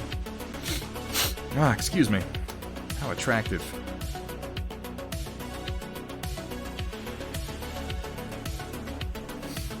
Right. On to the linen portions.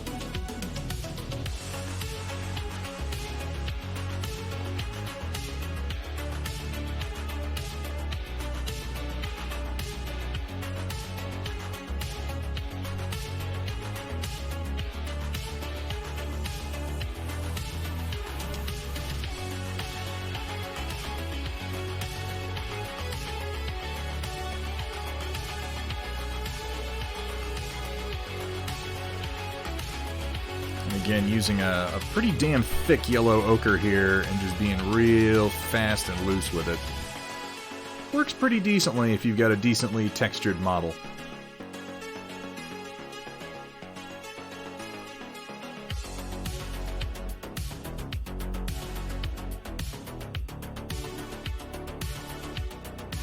And I'm building kind of a natural undyed linen color is the goal here, which is naturally pretty yellow.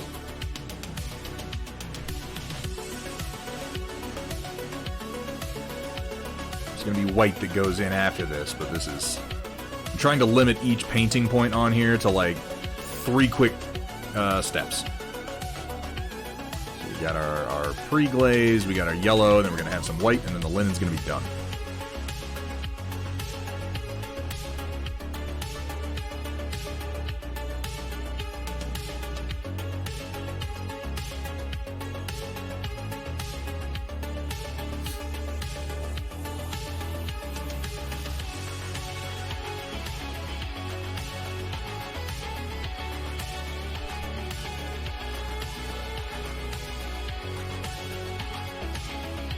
I'm really glad, like, as frustrating as it's been and as slowed down as I got when I started doing oil painting, particularly on the stream, I'm reaching a point now where I can effectively stream and oil paint. It's tricky when you're trying to learn new things while also streaming, because you've got to, like, be paying attention to chat and what's going on and talking to people and blah blah blah, and if you have to think a lot about what you're doing on the painting side of things, that can slow you down pretty bad. This is why it works better for me with acrylics, but I'm getting there. I'm getting there with oils to the point where I can think less about what I'm doing and focus more on what y'all folks are up to in chat.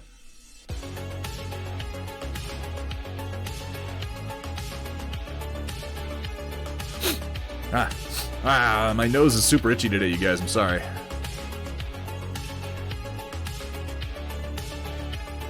Yep. Think less, paint more. Think less, paint more.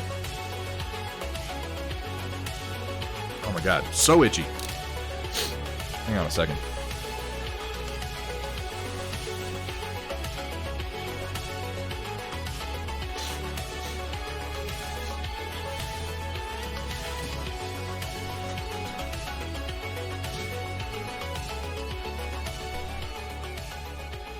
Just keeping it moving.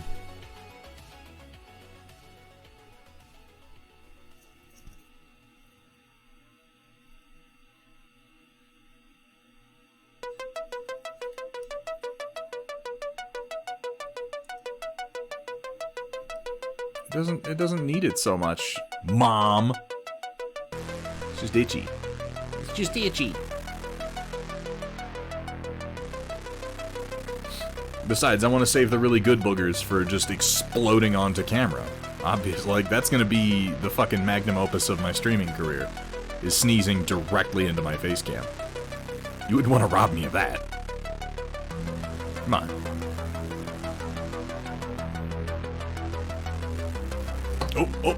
Oh, it's a square. Thank you for the reminder. Let me tug my lumbar support up there. Data nerd, thank you.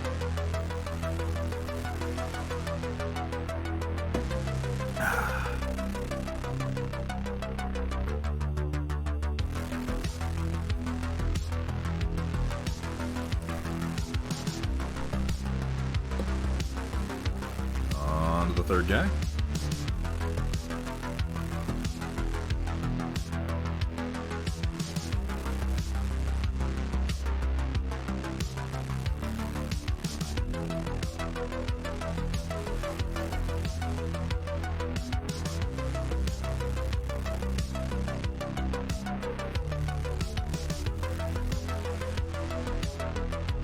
Oop, that's actually a bit much.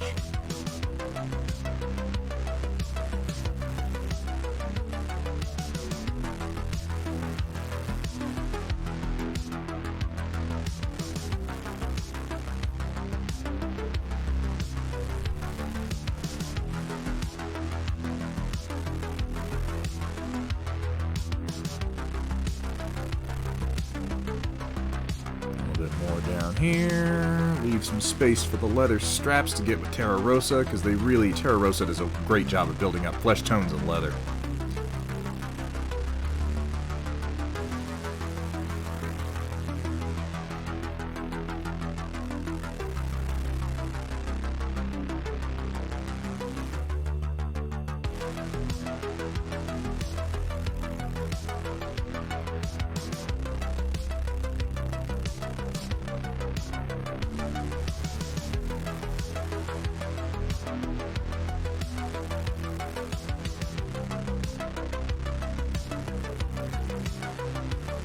Go. Touch more back here. On to number 4.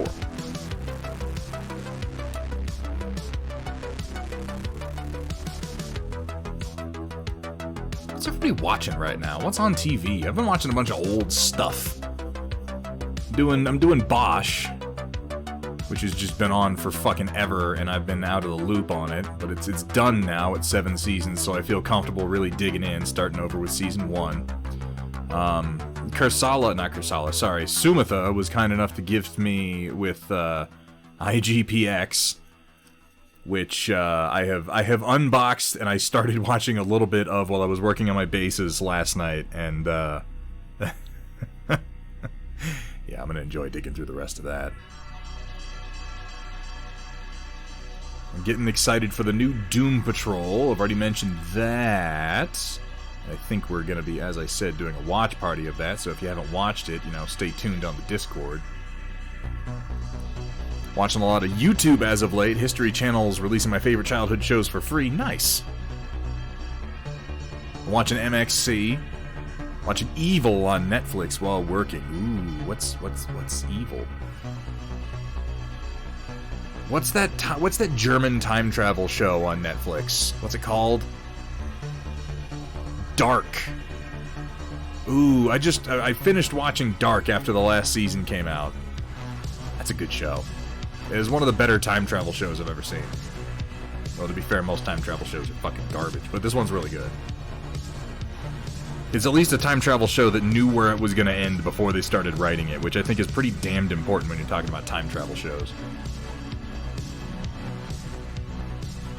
You can't just wing it, or it's not going to work.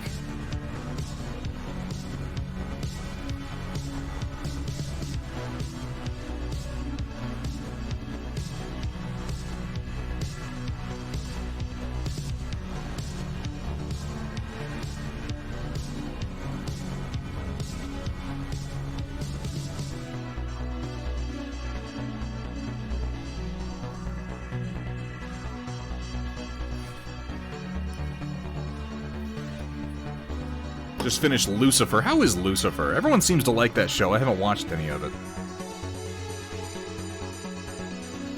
There's 3 seasons of it, Data Nerd, of Dark. And at the end of the 3rd season, like, it ends. The story's fucking over, and I really appreciate that. Like, it, full circle, boom, ending. 13, do you mean 12 monkeys, Kursala? I'm assuming you mean 12 monkeys.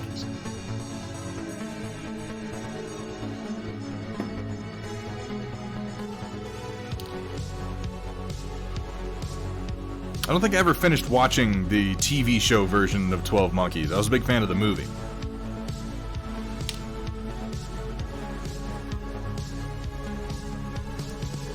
I am the 13th monkey, apparently. Well, news to me, but it does explain a lot, Verg. What would I do without you? I'd be a very confused monkey.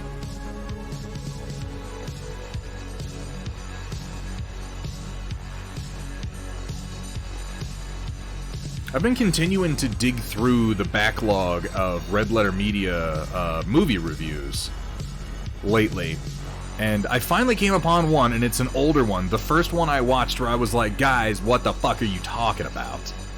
I generally, if I don't agree with them on things, I at least, like, see where they're coming from, and I'm like, okay, yeah, that's a fair opinion. Even on movies I like that they don't.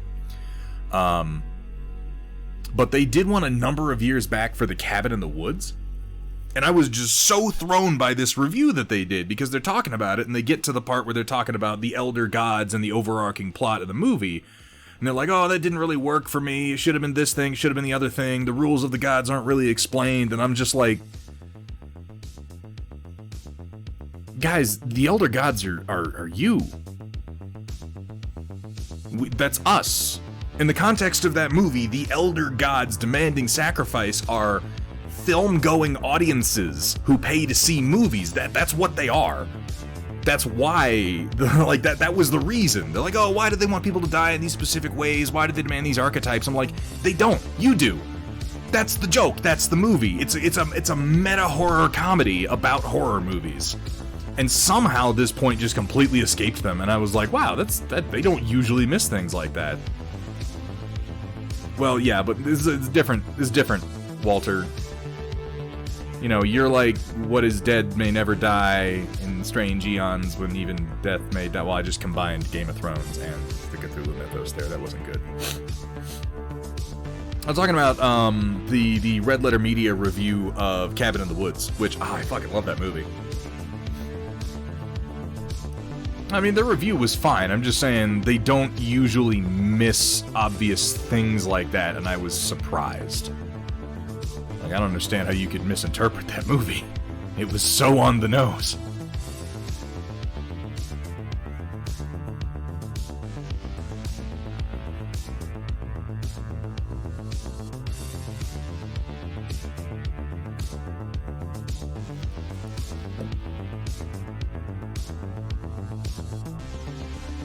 So did George R.R. Martin. Ooh. I really wish that, you know, I don't want this to come out like I'm wishing death on anyone, because I don't. I wish death on no one, under any circumstances, as a matter of personal principle. But at the same time, on my most morbid level and completely independently of the man himself, I'm looking forward to the point at which George Martin passes and we can just get to the point where we all acknowledge he's never finishing Game of Thrones. Excuse me. Song of Ice and Fire. He's never gonna finish it. But as long as he's alive, we live with the fantasy that he might. And it's sick. Thank you, Blank Walker, and excuse me.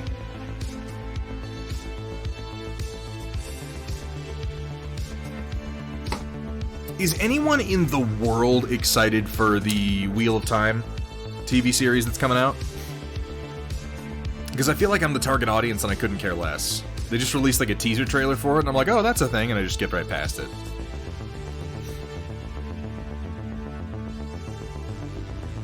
Damn it, Kursala.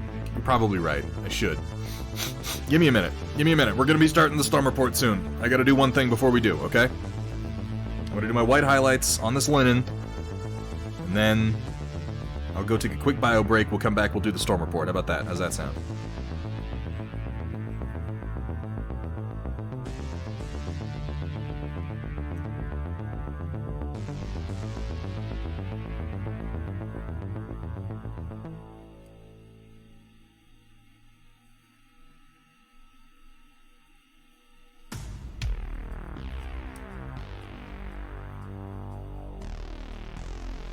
Never read it. I mean, nobody's ever really finished it because that was a case where... This is the author that I always reference when I'm talking about George Martin, because Robert Jordan died before he was able to finish the fucking series. And as a result, like, the ending we got was, I think, was written by his son. He pulled a Frank Herbert. Or a Fred Herbert, or a Ted Herbert, or whatever the fuck his son's name was, who was just an awful author.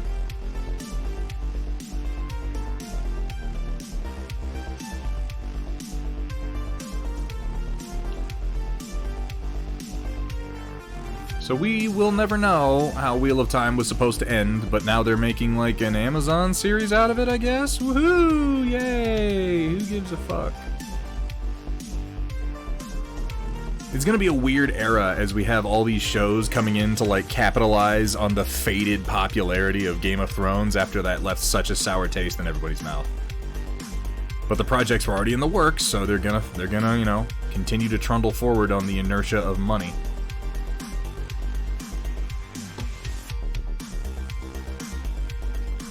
Gotta go get productive too, Steela. I am sorry to hear that. I don't wish productivity on anyone. Steela, have a great day. Thank you so much for stopping in this morning. It's always a pleasure to see you. Guys, if you're not following Steela Rebel, oh my god, you really, really should be. Why don't you pop over, drop that girl a follow. If you're up late at night in North America, you might be able to catch her. If you are in Asia, you'll have an easier time because she'll be streaming during the day for you.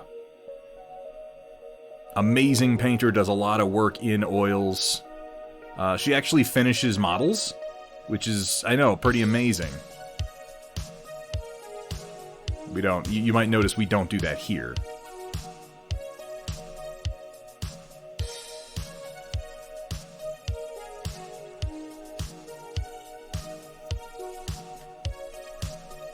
Steela, have a great day.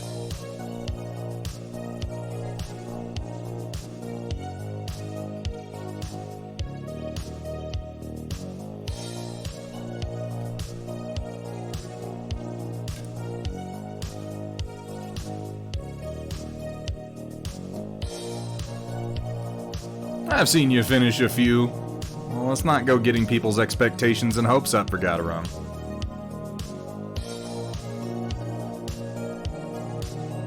Oh no, we are trying to finish more projects lately.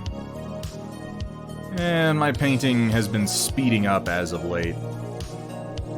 Walter seems to know what's up over there doing his speed paint challenges. I think, you know, there's something to that, if just to get yourself used to starting and finishing a damn figure, limiting yourself to a certain period of time to get things done so that you get your techniques kind of by rote.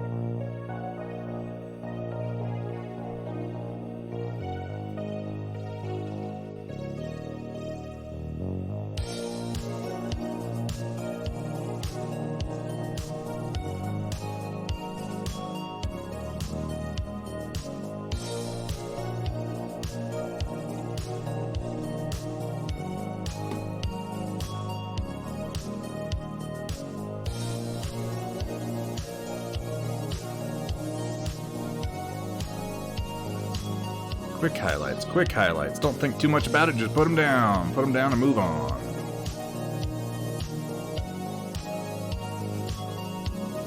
Blend them later.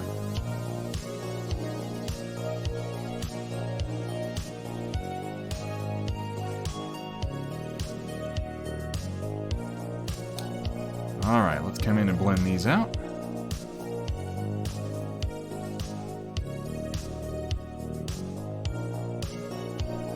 Been away from the hobby store a good while. Posted my first finished model I'm super proud of since I came back. Oh, fuck yeah, I'm looking forward to seeing it, man. It's always a good feeling coming back to this hobby after being absent for a little while.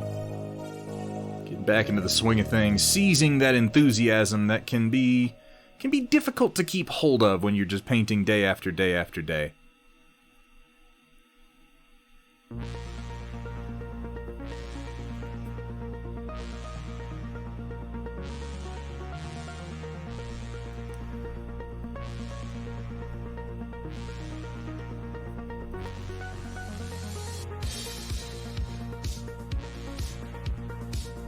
Blendy, blendy, blend.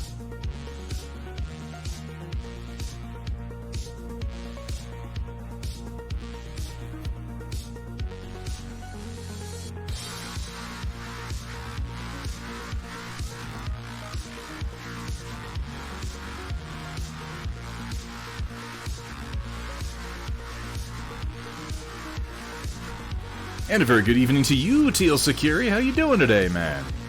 It's a pleasure to see you in chat. You going on tonight, bro? I never remember what nights you're on. It seems like most of them, but that's just because I think we stream on the same day quite a lot of the time. If you're not following Teal Security, then you probably haven't been around for many of my raids, because he is an often the target at the end of one of these streams. But folks, if you're not, you should go drop that man a follow. He even looks like me, for God's sake. It's like following another version of me that is slightly less opinionated and probably easier to listen to.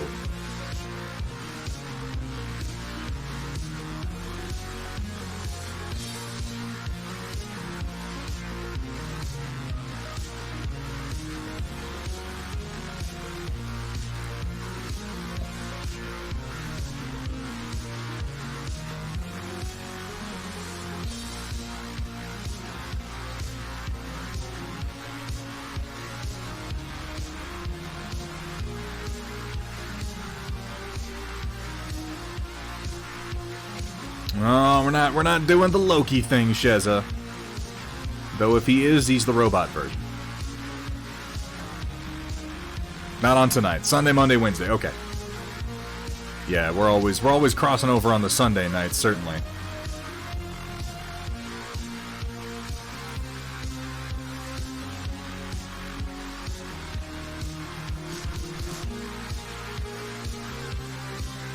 Put a bit much down here, but blend it down. All good.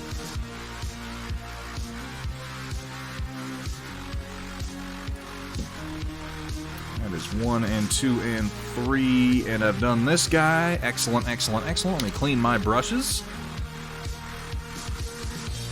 I'll at least get him wiped out just a teeny little bit.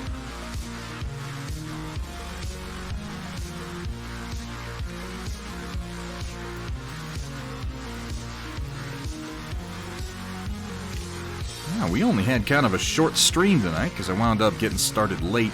We've got somebody out on the property running some cabling so that we can have heat in the barn over the winter, since we have a couple new barn cats who don't like to come in close to the rest of the property.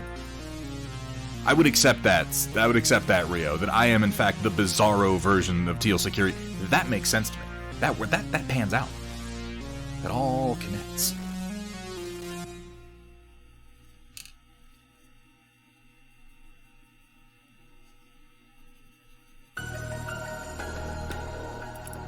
Do a more thorough clean on these guys later, but I just wanted to make sure that nothing's going to be settling into their bristles while I do the storm report. So hey, starting from basically nothing, in fact starting from just a prime job, we got 4 models up to this point tonight. Got pretty much all the fabric parts done, just need to move on to the leather and then the steel, and we'll really be done with these. And this is part of my attempts to build fast, easy batch painting methods with oil paints. So far relatively successful, I think. So far. I get these guys done and I'll finally be able to do a photo shoot with my finished men at arms, since I doing, kind of like a loose, kind of rough non-metallic metal effect on these guys. Where's my red ones? Here they are. They should all wind up looking about like this in their respective colors. Since I have, like a complete moron, committed to painting an entire army in oils, I'm just having to figure out the fast way to do that. I've got to get a bunch more of these guys done, though, so that we can run some Conquest against Hathrir here at the end of the month, and then again in November when he's going to be coming up for Thanksgiving. What's a good game-related name for that? Dice-giving? I don't know, I'm not feeling super creative right now. We'll come up with a name for it. But we're going to get some games recorded over those 2 periods, certainly.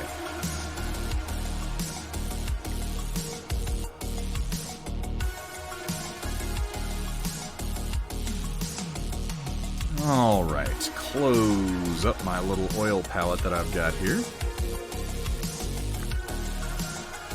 Thanks, rolling. That's not bad. That's not bad, TL Security. I might steal that and then never credit you for it. I mean, absolutely put your name next to it every time that I write it someplace. That's what I meant to say. That's what I'm all about. We're all about credit here, folks. Now, if you'll excuse me, I need to steal another bit from Matt Yee.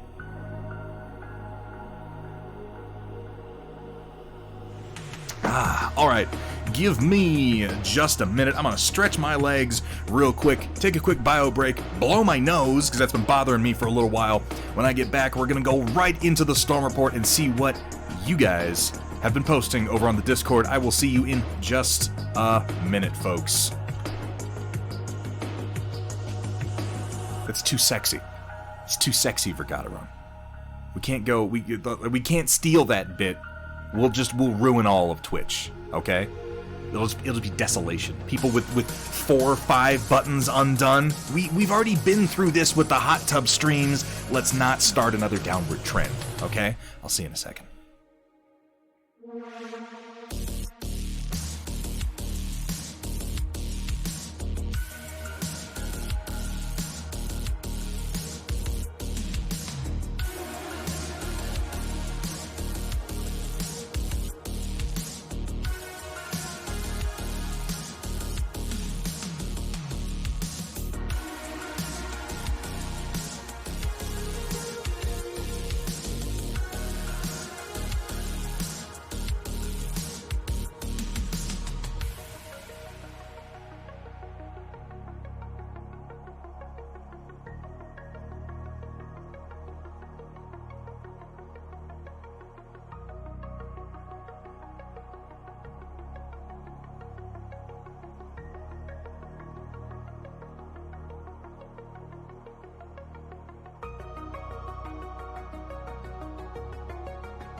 Catch my breath.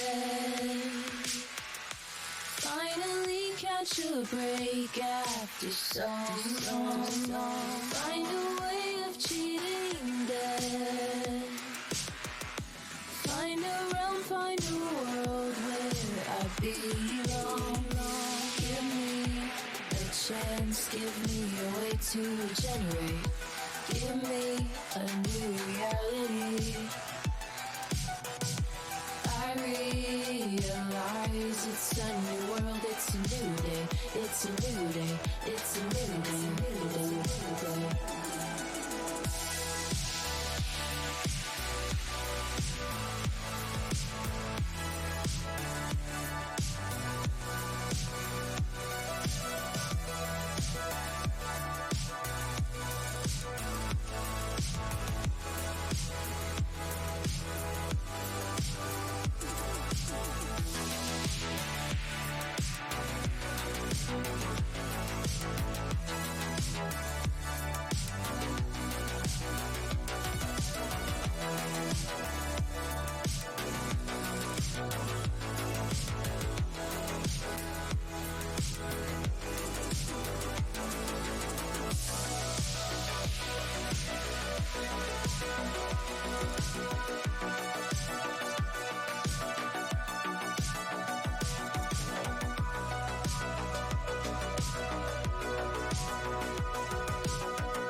is a new reality.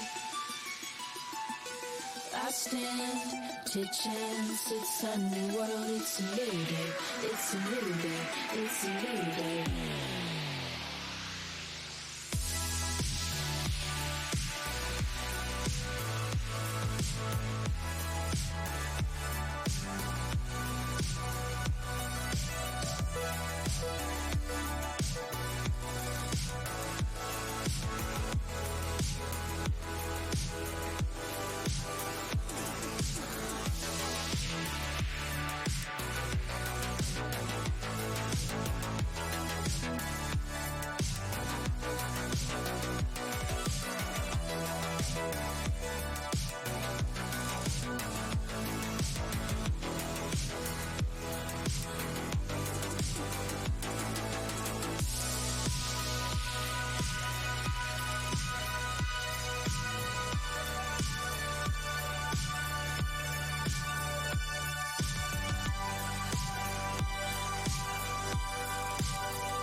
And we're back. How's everybody doing out there? Okay, fine. Fine, Data Nerd and Kirsala. I need to blow my nose. Helped. God, I hate it when the people are right about things. Amateur Paint Hour, everything. I'm kind of disappointed I didn't. I should have thought of that. I could have come back in like a full button-down shirt just so I could undo the top three. Matt Yee is the expert on these things. He warns against the fourth. The third brings you power, authority, and sex appeal. 4 buttons just makes you a douchebag. It is a careful balance. It's like how, I don't know if anybody in chat here, like, you ever play pool or go bowling? You know how everyone sucks at pool and bowling when they're sober, but you get about 3 beers deep and suddenly you're the master. Suddenly you can bowl, you can shoot billiards like a fucking champion, and then you hit that 4th beer and it all goes away. It's delicate balance.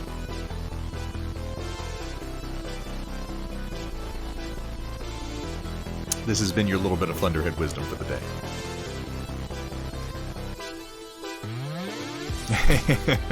What's up, Trotsky? How you doing, man?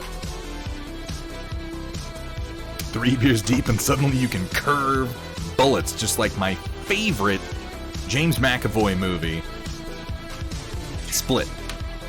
Right? That's the one.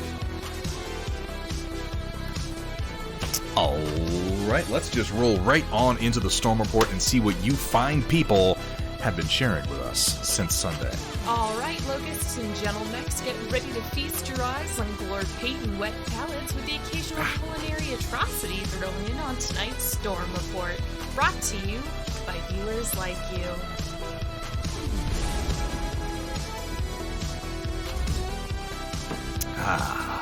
La-di-da-di-da. Oh, hey, what's up, White Wolf? What? I didn't see you there. I didn't read that far back into chat. How you doing, man? That's good to see you. Painting my friend's Battletech 3025, awesome up in Lyran Guard colors, probably loaded into the next Storm Report. I do, like, Lyran Guard is one of my favorite of the Steiner paint schemes. I always like to, when I do the Lyran Guard that is the white and blue, you know, with just the part of the right side being white, I like to divide that, because a lot of people will go and do the whole right leg in white, but my favorite way to do it has always been to come about a third of the way into the leg, so the inside of the leg is blue and most of the outside is white. I've always loved that look. It's a really, really cool division of heraldry. Let's see what we have today. Up first, from Mafik. This is what Matt Yee wants, and I don't think he's here to appreciate it, which is a damn tragedy. Here you go, the Jagdpanzer E100, a heavy tank destroyer, and one of the Führer's dream tank series, and also just kind of a just kind of a hot anime lady with the bow and everything. That's a nice touch. And the somewhat stylized Iron Cross, which I do appreciate, given the nature of its origins. I think this would probably actually make the Führer, like, throw up in his mouth a little bit, though that could be one of his fetishes, so I don't know if that's a bad thing or not. Hey, White Wolf, it's always a pleasure to have you, man.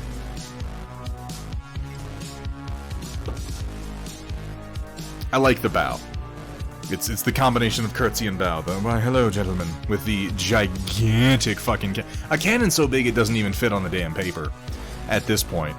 My God, he did ally with Japan, yeah, but I mean, Trotsky, that's the start of a whole conversation. Like, is anyone under the impression that Nazi Germany allied with Japan because they had immense respect for Japanese culture or intended to do anything other than eventually dominate them too? Or do we suppose they allied with Japan because their interests were temporarily aligned and they were far enough away that it didn't fucking matter? Because I think the latter of these two things is vastly more likely. Oh my God, my cables are all tangled over here, so pardon. Trying not to knock things over while I move these fucking models out of the way. I think he really liked tentacles. I think Shock might be onto something. And speaking of tentacles, wow, this makes me uncomfortable. Lovely work. Lovely work, Mafik, and I like to see that the tank waifu style it continues to evolve into new forms of anthropomorphic tank. This Japanese tank destroyer counterpart that you're working on, oh, I'll be looking forward to have those two fight. Have those two like glaring over at one another, you know? They seem like they would belong together. And here's the tank reference you made it from, and that is indeed a pretty damn massive cannon. Holy crap. Well, that makes a lot of sense. That makes a lot of sense out of the stylings, then. And Matt Yee missed it. He was, you know, too busy snorting oils or whatever it is he does over there. Taking overly complex, like, vignette shots of his models, but he showed me how he does that. I was like, Matt Yee, how do you do these amazing shots where the camera's, like, swinging by, or, like, the light source moves, and you have, like, a rig, or, like a rail, and he's like, oh, yeah, no, let me show you how to do that. You set up the camera, and you take the light, and you hit record, and you go like this with your hand. I'm like, fuck! I'm an idiot. Yeah, we're gonna have to try some stuff like that. Here we have from Wheezy, my first mini that isn't a mech. The yellow's pretty rough, but overall I am happy with it. This is a 3D print. Yeah, I would say this is a DRD. Not DRD. DFD. Darkfire Designs figure. I believe this is either Darkfire or Skullforge. I would bet Darkfire. But this is Paz Vizsla from The Mandalorian. Oh, you got a light box coming from Amazon. Nice, Roland. Yeah, that helps a lot. Having a light box helps immensely. But yeah, this is a nice Paz Vizsla model. I don't think the yellow is as bad as you think it is. Yellow is a hard color. It's complex, and the pigments tend to be kind of weak, so it becomes really, really difficult to do and have it look good. The undertone colors that do well with yellow are really counterintuitive. You wind up wanting to use like lots of purples, magentas, and pinks, which you would not guess. You would not guess, but they do great undershading for yellows. All in all, I think it looks pretty good, considering his armor is supposed to be kind of beat up and dirty anyway. Happy Hogan in armor. He is a bit. He is a bit. Oh yeah, the DRDs, the little buggo repair bots, right? Man, it's been a long time since I've watched Farscape. The blue on the armor, I think, is spot on. Absolutely spot on. Really good coloration. Also, Pro Acryl Yellow Ochre. Well, I mean, Pro Acryl is just a fantastic paint. That's hard to argue with. It goes on nice and smooth and with a good, thick pigmentation. Lovely work on this Paz Vizsla, though. Wheezy. Good job on the base, too. Simple, effective, gets the point across, and kind of balances the colors out nice. Do not have to go over the top on this. I can see the problem you're having with the yellow. I would say that this darker brown yellow went on a little bit easier for you. If you built this yellow up to this color before you started to put in these more canary yellow colors, I think you'd have an easier time with it. But yellow demands that you pay attention to what you're undercoating with, so don't be too hasty with it, and try to build it up from brown tones. Unless you want to get really complex, once you've gotten good at building yellows on top of browns, then maybe start looking into magentas and pinks. But all in all, really nice, clean work. And a good print, and I do believe that's Darkfire Designs. The only one who got the Farscape reference. Yeah. Here we have from Rio nominating Chaotic Harmony for the Thunderhead Studios villain. Wait a minute though, Thunderhead himself sounds like Skeletor whenever he curses Chaotic. We'll meet again, Chaotic Harmony. Who is the real baddie? Well, he does, you know, when you draw him like this, he does look quite villainous. Can he be like, you know, that character who in the first few episodes, like, they act kind of villainous and mysterious and you think they're villainous, but you're also like weirdly kind of interested in them, and then later on it turns out that they had, like, you know, good goals, but they were just they have a sinister sort of appearance to them. He could be like the Tuxedo Mask to my Sailor Moon. Ooh, no, that just got weird. That's not a good one. We'll think of another comparison. Yeah, it looks like a lovable scoundrel. Oh, wonderful work, as there's the crap that you can do with a ballpoint pen and a Post-it, Rio. Holy shit. He certainly fills an antagonist role. Oh, I do not like this painting, Charlie. Its smug aura mocks me. Oh, for Chaotic. Its smug aura mocks me. For those of you who have not seen It's Always Sunny in Philadelphia, I believe, like, we've already been talking about World War II history. I believe in the context of the show, It's Always Sunny in Philadelphia, this painting turned out to be an original Hitler. Which is a joke that I can't really explain without going into quite a lot of backstory. Oh yeah, wasn't this taken from... Yeah, taken from the dentist office, who collected art of border collies to remind him of his precious lost dog. And Mac took the wrong one the first time. Guys, if you haven't watched It's Always Sunny in Philadelphia, I don't know how to get across how much you need to. It's one of the funniest damn shows. Not Border Collie. I meant the German Shepherd. What the fuck am I saying? Yeah, of course, if it's an original Hitler, it's going to be a German Shepherd like Blondie. My brain isn't working, Riot Sister. Give me a break. Oh my god. Roland is Sailor Mercury? I'd buy that. I don't know, you strike me as more of a Sailor Mars, if I'm being honest. Coming down here, we have also from Wheezy. When you reviewed these minis a few weeks ago, you mentioned the skip numbering 1, 2, 4, 5, 6. It did. It drove me just a little nuts. Did that on purpose because I'm hoping you'll update the Unseen Phoenix Hawk so I can give it number 3 and add it to my medium lance. So what are the chances? Give us some incredible updates to that, to some classic Unseen mechs. So we've got a few in mind, Wheezy. The Phoenix Hawk is not terribly likely. I might do a Phoenix Hawk. I'm probably not going to change the... Like, I talked, actually, with Project Dark Fox about this. About would it be appropriate to Dugramize, to Kunio Okawara-wise, yeah, the mechs from Macross. And it feels wrong. It feels perverse. It feels like it's counterproductive to what we're trying to do with the DC designs, which is specifically to take the terrible American original Battletech designs and bring them more into the classic and pleasing aesthetics of the Japanese artists who were doing the real robot genre at the time. So, probably not too much of a visual update to the Phoenix Hawk, though I do like the Phoenix Hawk, so we might do a version of it that is very, very close to the original Macross. The only thing I might change on it is to remove a few of the sharper details that make it obvious that it is supposed to transform into a fucking jet fighter. It's the only thing that I might do to change it. Because the Phoenix Hawk is, of course, the Veritech fighter from Macross, which transforms back and forth between being a jet fighter and being a big robot. Yeah, I have a hard time arguing with that. Vergaderung, the new Phoenix Hawk model, like, I've got criticisms for a lot of the new CGL models, but the new Phoenix Hawk looks really nice. It looks real nice. Roland, that's insane.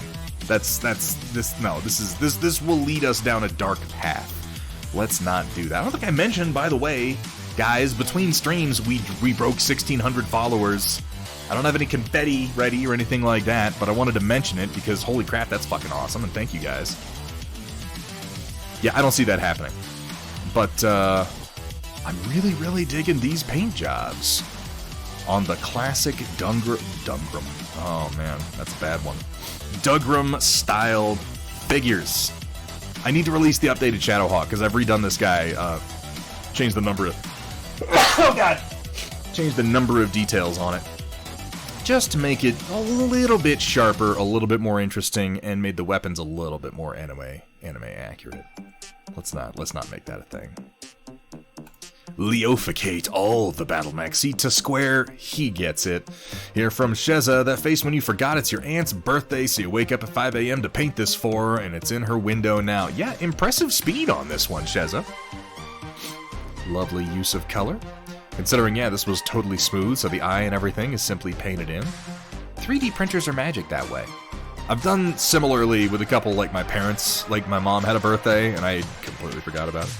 And, I was just like, let me print a bunch of roses in, like, white PLA, and then I took some magenta ink and kind of did a little work around the edges of them to give them some interest, and then I heated up. I had some wire. It's just, like, thick aluminum wire that was clad in a green rubber coating, and I clipped off a little bit of the green rubber coating. I heated up the end of the wire. I shoved it into the PLA to melt it in, and I was like, here, I 3D printed you some flowers. Don't tell her that I did that like 3 hours before her birthday. Nice touch, though. How does she like it? I mean, I'm sure she loves it. It's a lovely piece of work, Sheza. You posted a picture elsewhere of it actually being in her on her windowsill. Really nice work. Good print, good paint job. Busy builder, good to see ya. It's always Fang of the Sunny in Dougradelphia. Oh, what would that look like? I'm gonna have to contemplate that. There's some humor in there, but I don't want to jump into it and lose any good opportunities. I'm glad to hear that, Sheza. It's a lovely gift. Here we have from Shock21, next group just about done, ready for basing. I'm thinking lava rocks for these, or maybe desert. I think your instinct is right. Lava rocks would wind up being real dark, and these mech paint jobs are already real dark. If I were able to put my thumb on that particular scale, Shock, I would say go with desert. because you've got a little bit of gold in here, but you don't have much yellow otherwise. So the sort of yellow desert basing would really help to offset and highlight a lot of the darker work that you've done on these. The blue and black is nice, though. I like the gold highlights. You could dry brush the lava rock with orange. I mean, this is true, but it's still going to have some real deep shadows on it. I feel like the yellow is going to do better than any reds are gonna. Well, yeah, you're not wrong. Orange and blue is one of the best, the most visually interesting, contrasting colors. It's you'll notice that like every single movie poster that has been made since like 2004 features orange and blue in contrast. Like you're thinking right now, oh, that can't be true, but I'm telling you, go fucking look at just bring up movie like posters and see how many of them are primarily orange and blue. It is crazy. Lovely paint job on these, though. And like I said, if I can put my thumb on that particular scale, I am leaning towards desert. Here we have from Amateur Paint Hour. Need the groups and Thunderhead's preferences, Cougar or Novacat. I mean Novacat. Like, I don't even remotely have to think about this for a second. The Cougar is a fine mech, but the Novacat is fucking fun. The Novacat is the, like, complete shutdown after singular Alpha Strike party mech.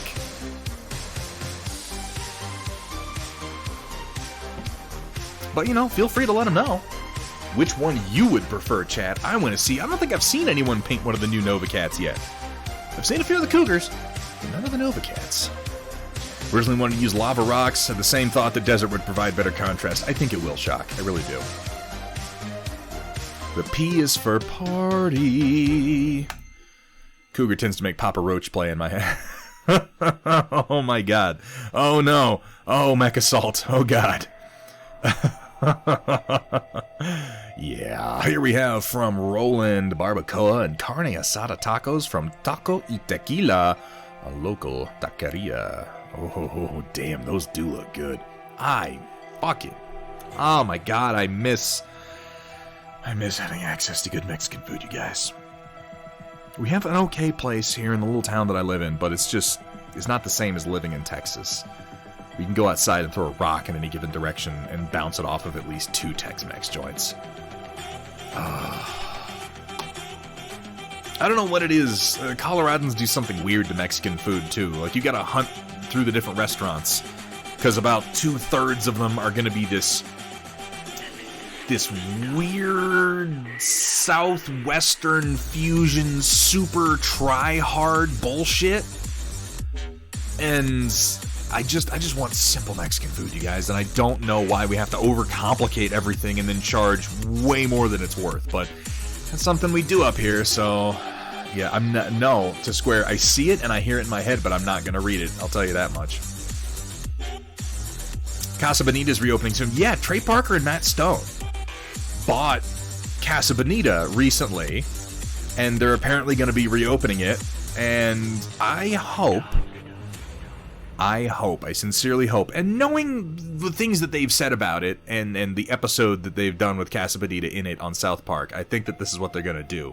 I hope that they keep the decor like exactly what it was. Update it, improve it a little bit, make it so it's a little less dingy and run down, but keep the decor, keep the atmosphere, keep the cliff divers, keep all the corny bullshit, and just make it so they serve good food.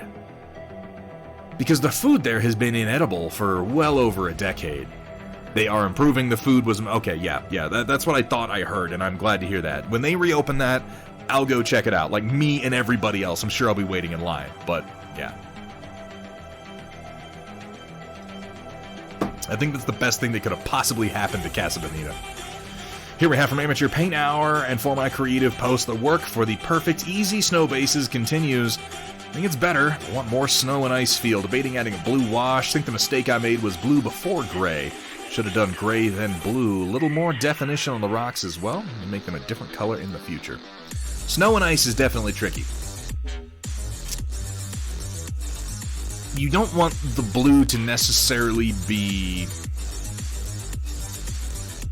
What's the word I'm looking for?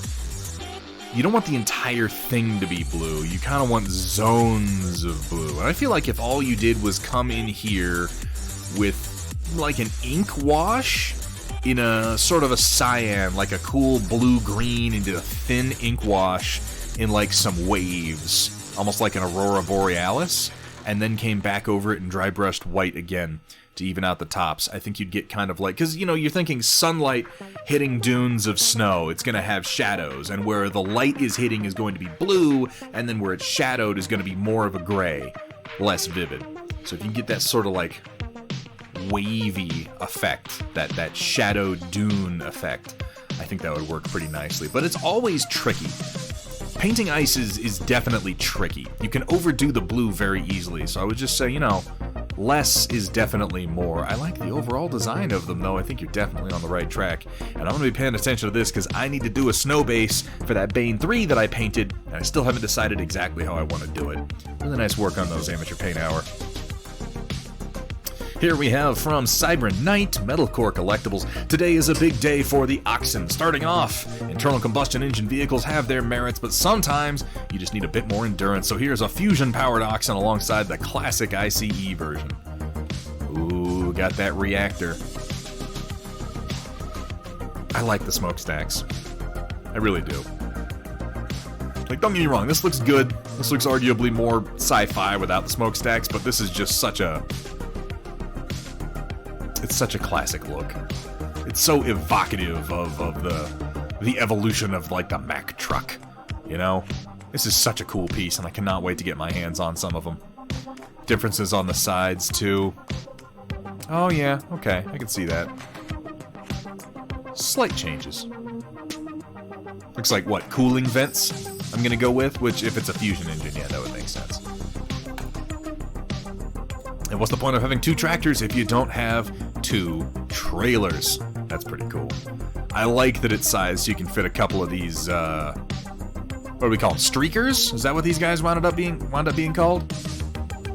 I've got a few of them I need to slap some paint on myself. The smokestacks evoking Optimus Prime. I mean, yes. Between the two of these, I would say only one of them is truck enough to possess the matrix of leadership. Cobra, thank you. The Streakers, yeah, the Streakers are the lighter ones. Okay, I've got a couple of the Cobras. I don't have any of the Streakers. God damn. For how fast this design came together, it's just great. It's just great.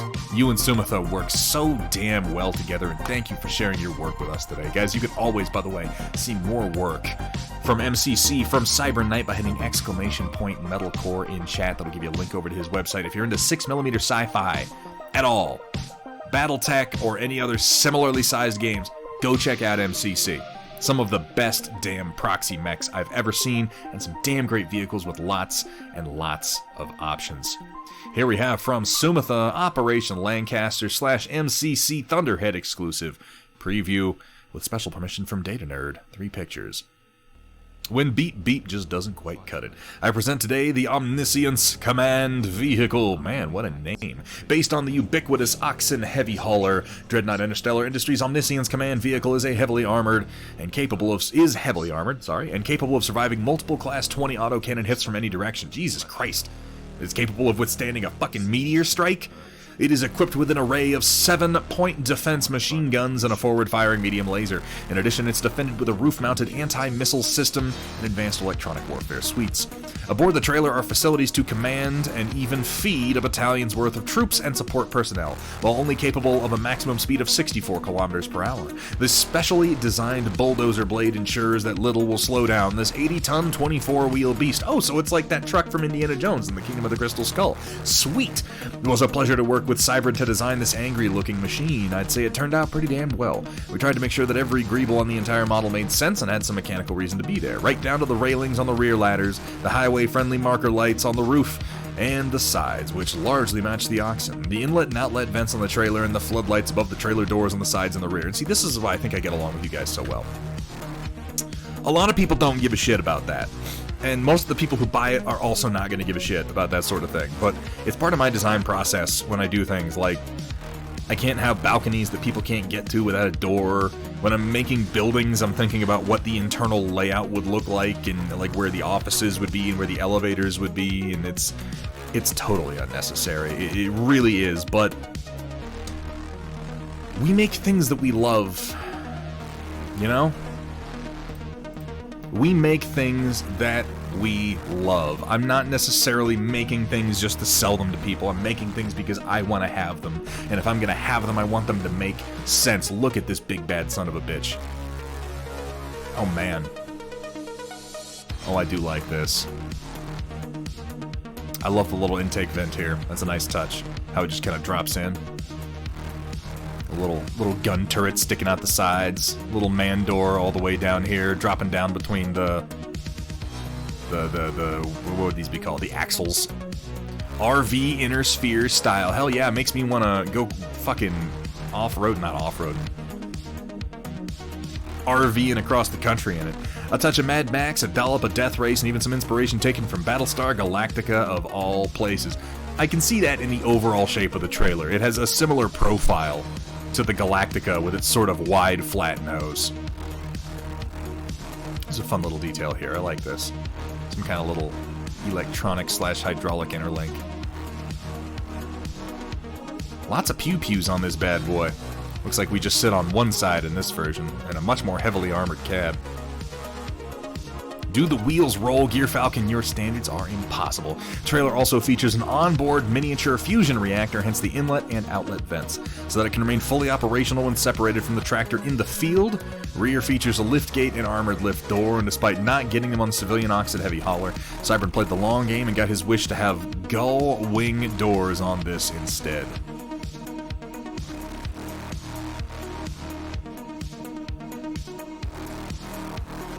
You know what this looks like?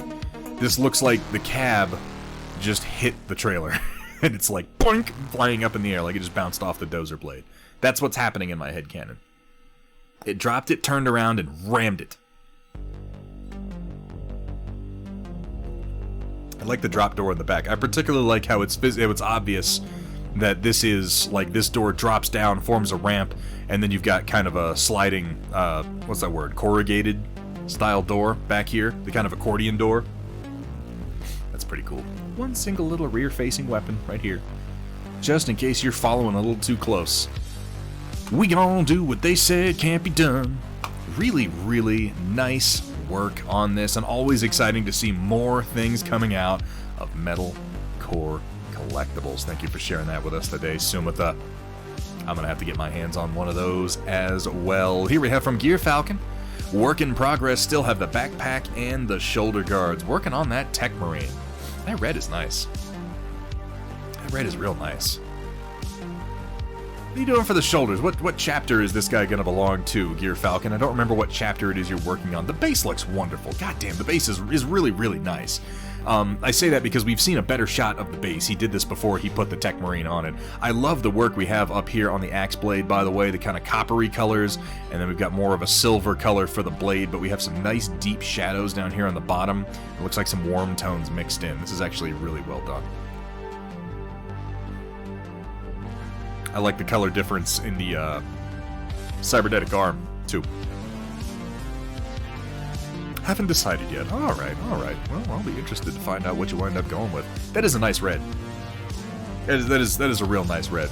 If I were going to do anything to this red, I might come in with a much, much deeper red and just add some deeper shadows, because the red that you have is like a really nice, bright candy red. And if you deepen the shadows and add a couple of green tones, and I'm talking real dark, drab green tones into the deep shadows on the bottom of the knee, underside of the chest, underside of the arm, it would just take this bright red and sort of visually push it up a little bit more. I think it deserves it. I don't think you should go any higher with the red. I think this should be the highest red that you have on the model is what you've already got right now in your highlights. But if you push the shadows just a little bit more, I think you would love the results. Absolutely love them. Red is a tricky color, though. Really, really good work. Yeah, right? Oh, does it walk and talk? Yeah. Fucking people. Here we have from Squared. Posted it in the food channel. But I made that cheesesteak casserole that Bridget Wolf posted the other day. Oh. Oh my. What am I doing for dinner tonight? I just realized I'm not actually sure.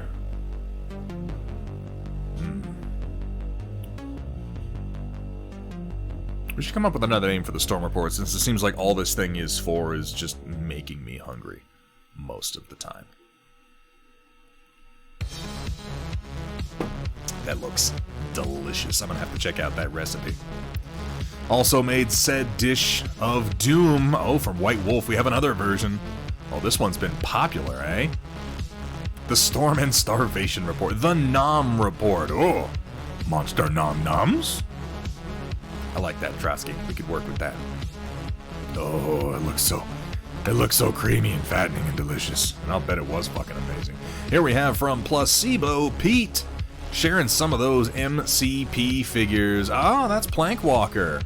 Okay, I gotcha. Let's take a look at Luke Cage here. Power Man himself. I actually really like this. This is a simple, straightforward paint job with some good, deep shadows. I'm liking the skin tone in particular. I am not great at skin tones in general, and I definitely struggle with non-Caucasian skin tones. This is working pretty well for me. This highlight right here on the forehead just feels very, very natural. Same with the arms. I'm loving what you did with the denim. This is a very, very simple paint job. You haven't pushed anything too far, tried to do anything too crazy, but you've got... Like, I'm always telling people, push that contrast, push that contrast, push that contrast. And while this paint job could get more complicated, Plank Walker, you push that contrast. The contrast on this model is fucking fantastic. I have nanotanks. I haven't followed it yet. I have it saved. Orcrist Studio, welcome in, my friend. How are you doing? Can we get a shout out, by the way, for Orcrist? Another painter who I feel like if you're not following Orcrist, like, it's unlikely that you're following me and not following Orcrist, but in case you're not, go give this man's channel a little glance. Fantastic painter, great streamer. Let's take a look. Like, really, this is nice. It looks like you've even got a little bit of green tone in your yellow shadows, which really helps to set off the yellow, which is a tricky color to work with. This is nice. This is nicely done. Simple but high. If anything, I would use this as an example for how much contrast can do for your paint job. Because it's not complicated. There aren't too many colors worked in here. It just contrasts well. Plank Walker, wonderful work. Absolutely wonderful work. I hope we can see some more MCP figures out of you, man. Oh, coming down. Here we have from NB Toby. Made some progress on the Naginata in the last few days, getting ever closer to print testing. I just want to thank the gaggle of talented designers here that have helped me in the process. Hey, and I helped too. Oh, self-deprecating humor. Oh, it's so funny. Yeah, I think these legs are going to work out real nice, but this is one chunky boy, and damn do I ever appreciate you removing those little struts. I see what you did with the head here. I think that is better. That little bit of a chamfer on there just to give it some angles to work with and something that you can actually paint. I dig it. Yeah, the simplified canopy is a nice touch. I agree with Vergaderung, his comment on Luke Cage up here. The least contrasting thing that you have on this is between the base and his pants. Consider putting some warm tones in on the concrete. That's only if you want to push it further than this. But you know, concrete can be warm instead of cool. You can have sort of brown grays in here, put some reds, like do some oil spills or something like that. It would just kind of help to set off the pants a little bit more. I'm looking forward to seeing the test prints of this bad boy, because that is a big, fucking nasty mech. Warm on the steel bar instead of the base. There's not a lot to work with on the steel bar. Like, you could do it, but I think that warm tones in the concrete are going to do a better job of balancing out the model. Trying to go for a cool nighttime theme in New York to tie all my MCP together, have to figure out what else to do with the base. Well, I look forward to seeing what you come up with, Plank Walker. Lovely work on this, by the way, NB Toby. Absolutely wonderful stuff. And yeah, please do post test prints when you get them done, man. I'm curious how this guy's going to stack up next to other... Like, it's always hard to envision what they're going to look like in physical space, in 3D space. until you just put them on the damn printer, you know? Here we have from Roland working on... Ooh, what kind of tank is this? What is this from? It's just a simple little guy, isn't it?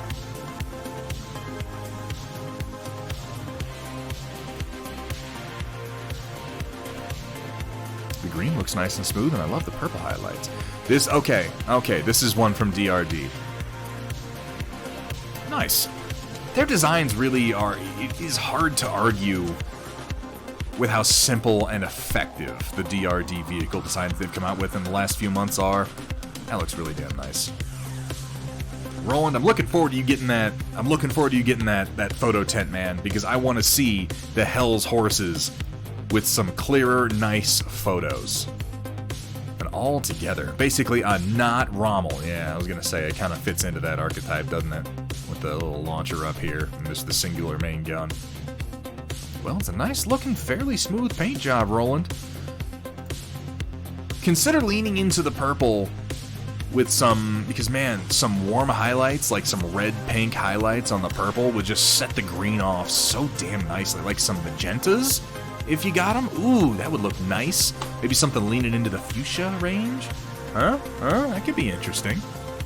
The purple blends a little bit into the green right now, and it's just like, those two colors could contrast so damn well.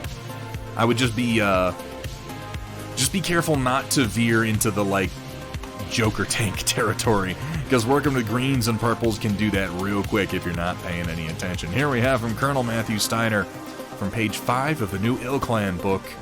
So this is our inspiration, is it? Bird mechs! Bird mechs everywhere! Alright. Oh, that's pretty cool. Yeah, I got that kind of camo pattern going on. Almost got the chocolate chip about it. Nicely done, Colonel Matthew Steiner. I'm liking the simple highlights on the gray. I'm really liking the way the cool gray sets off that kind of desert yellow camo scheme.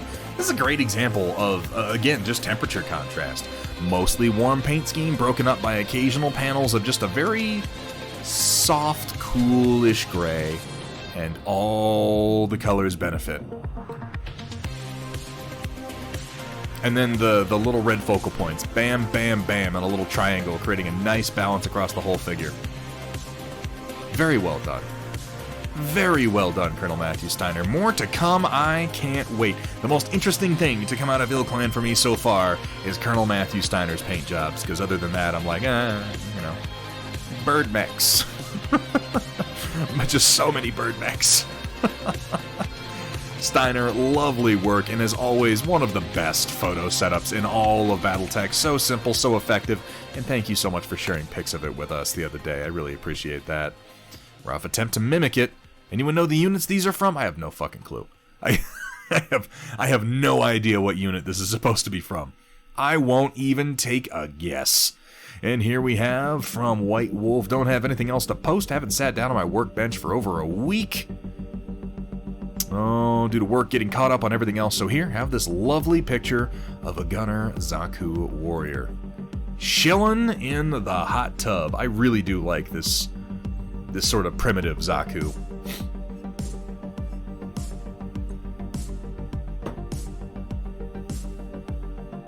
And of course, he's chilling in the ultimate style. In the Thunderhead Studio mug, the pinnacle of coffee mug style, which of course, you can get by hitting !merch or !Rainy River right there in chat to get yourself a link. Shill, plug, sales. I'm still just stoked that people even want to have Thunderhead Studio mugs, and I just think it's so fucking awesome that Kursala and Data Nerd have been able to get their business off the ground and provide me with the amazing merch services that they have. One of my favorite pictures of the mug. Yeah, I like it too, Data Nerd.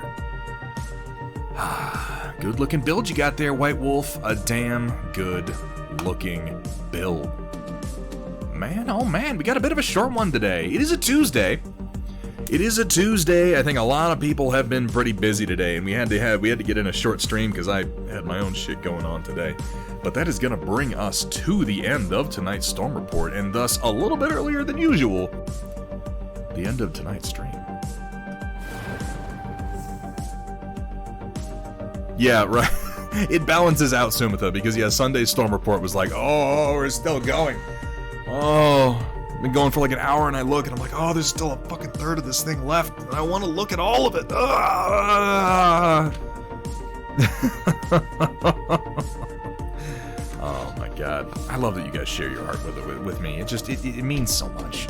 It means so much. Like, on a very selfish level, it serves to help inspire me and to keep me thinking about my own art and keep moving forward, and I hope that it provides a service to you in the form of giving you some outside perspectives on your own work, because you deserve those outside perspectives. Let's figure out who we're rating tonight, folks. Who is doing what? I know somebody's doing something. I know they're out there. Let's have a look. Holly Monster's going. Kale Larson is painting some birds. Commander Mittens doing some Blood Bowl. Useless Wizard painting some goblins. Laura Kerensky's playing some Star Wars Squadron. Steep T's doing a little bit of painting. Well, there's a lot of people on. I don't think we've ever rated Useless Wizard. I like him. He's a good dude. Let's take a look at what he is working on.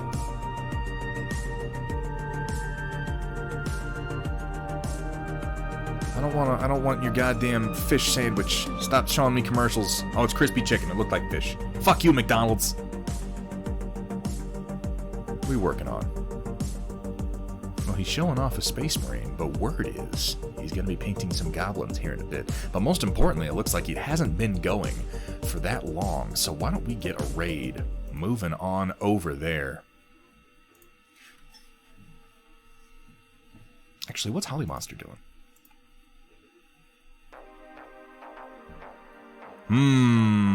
She hasn't been going very long either. Let's do Holly Monster. We never raid Holly Monster. And she's a fucking great streamer. And she's working on, like, some pumpkin patch shit today. That's a bit more interesting. Oh my god, that is a pumpkin beholder is what that is. Okay, yeah, we're doing that. We're doing that. I take it all back. I'm terribly sorry. We'll make sure we get into Useless Wizard again here in the near future. Folks, that is going to just about do us in for tonight. But if you don't mind sticking around for just a few minutes, if you haven't followed Holly Monster already, stick around, hang out for a couple minutes, see if you like her stream, consider dropping her a follow. She's a great streamer. She's a lot of fun, and she's a great painter. Awesome community over there, too. Really, really very welcoming. That is going to do us in for tonight, but I'll tell you what, folks, we're going to be back this Thursday, the 16th. We're not doing 3D design this week. I got a lot of painting projects to work on before we dive into the next 3D project. So, we're going to be painting Conquest again on Thursday. This Sunday, the 19th, we're back to single-figure focus. I'm going to be working on the Sanguinius that I started last week. I've made some progress on that, so we're going to be doing a lot of gold, non-metallic metal in oils. And then next Tuesday, I'm planning on doing Conquest again. That might change. There's a possibility that might change depending on how much progress we make on Thursday and in the intervening days. I am going to go ahead and send you guys on over to Holly Monster. Guys, thank you so much for being here. Thank you to everyone who contributed to the Storm Report today. Thank you so much for the resubs today. Oh my god, this has been pretty good for a Tuesday. I gotta say, Tuesdays are the slow days. But y'all make it so damn special. And a huge thank you as always to my amazing mod team. I'm going to go get something to eat. So until next time, keep on painting. Also, hi-bye, Cosmic Disorder.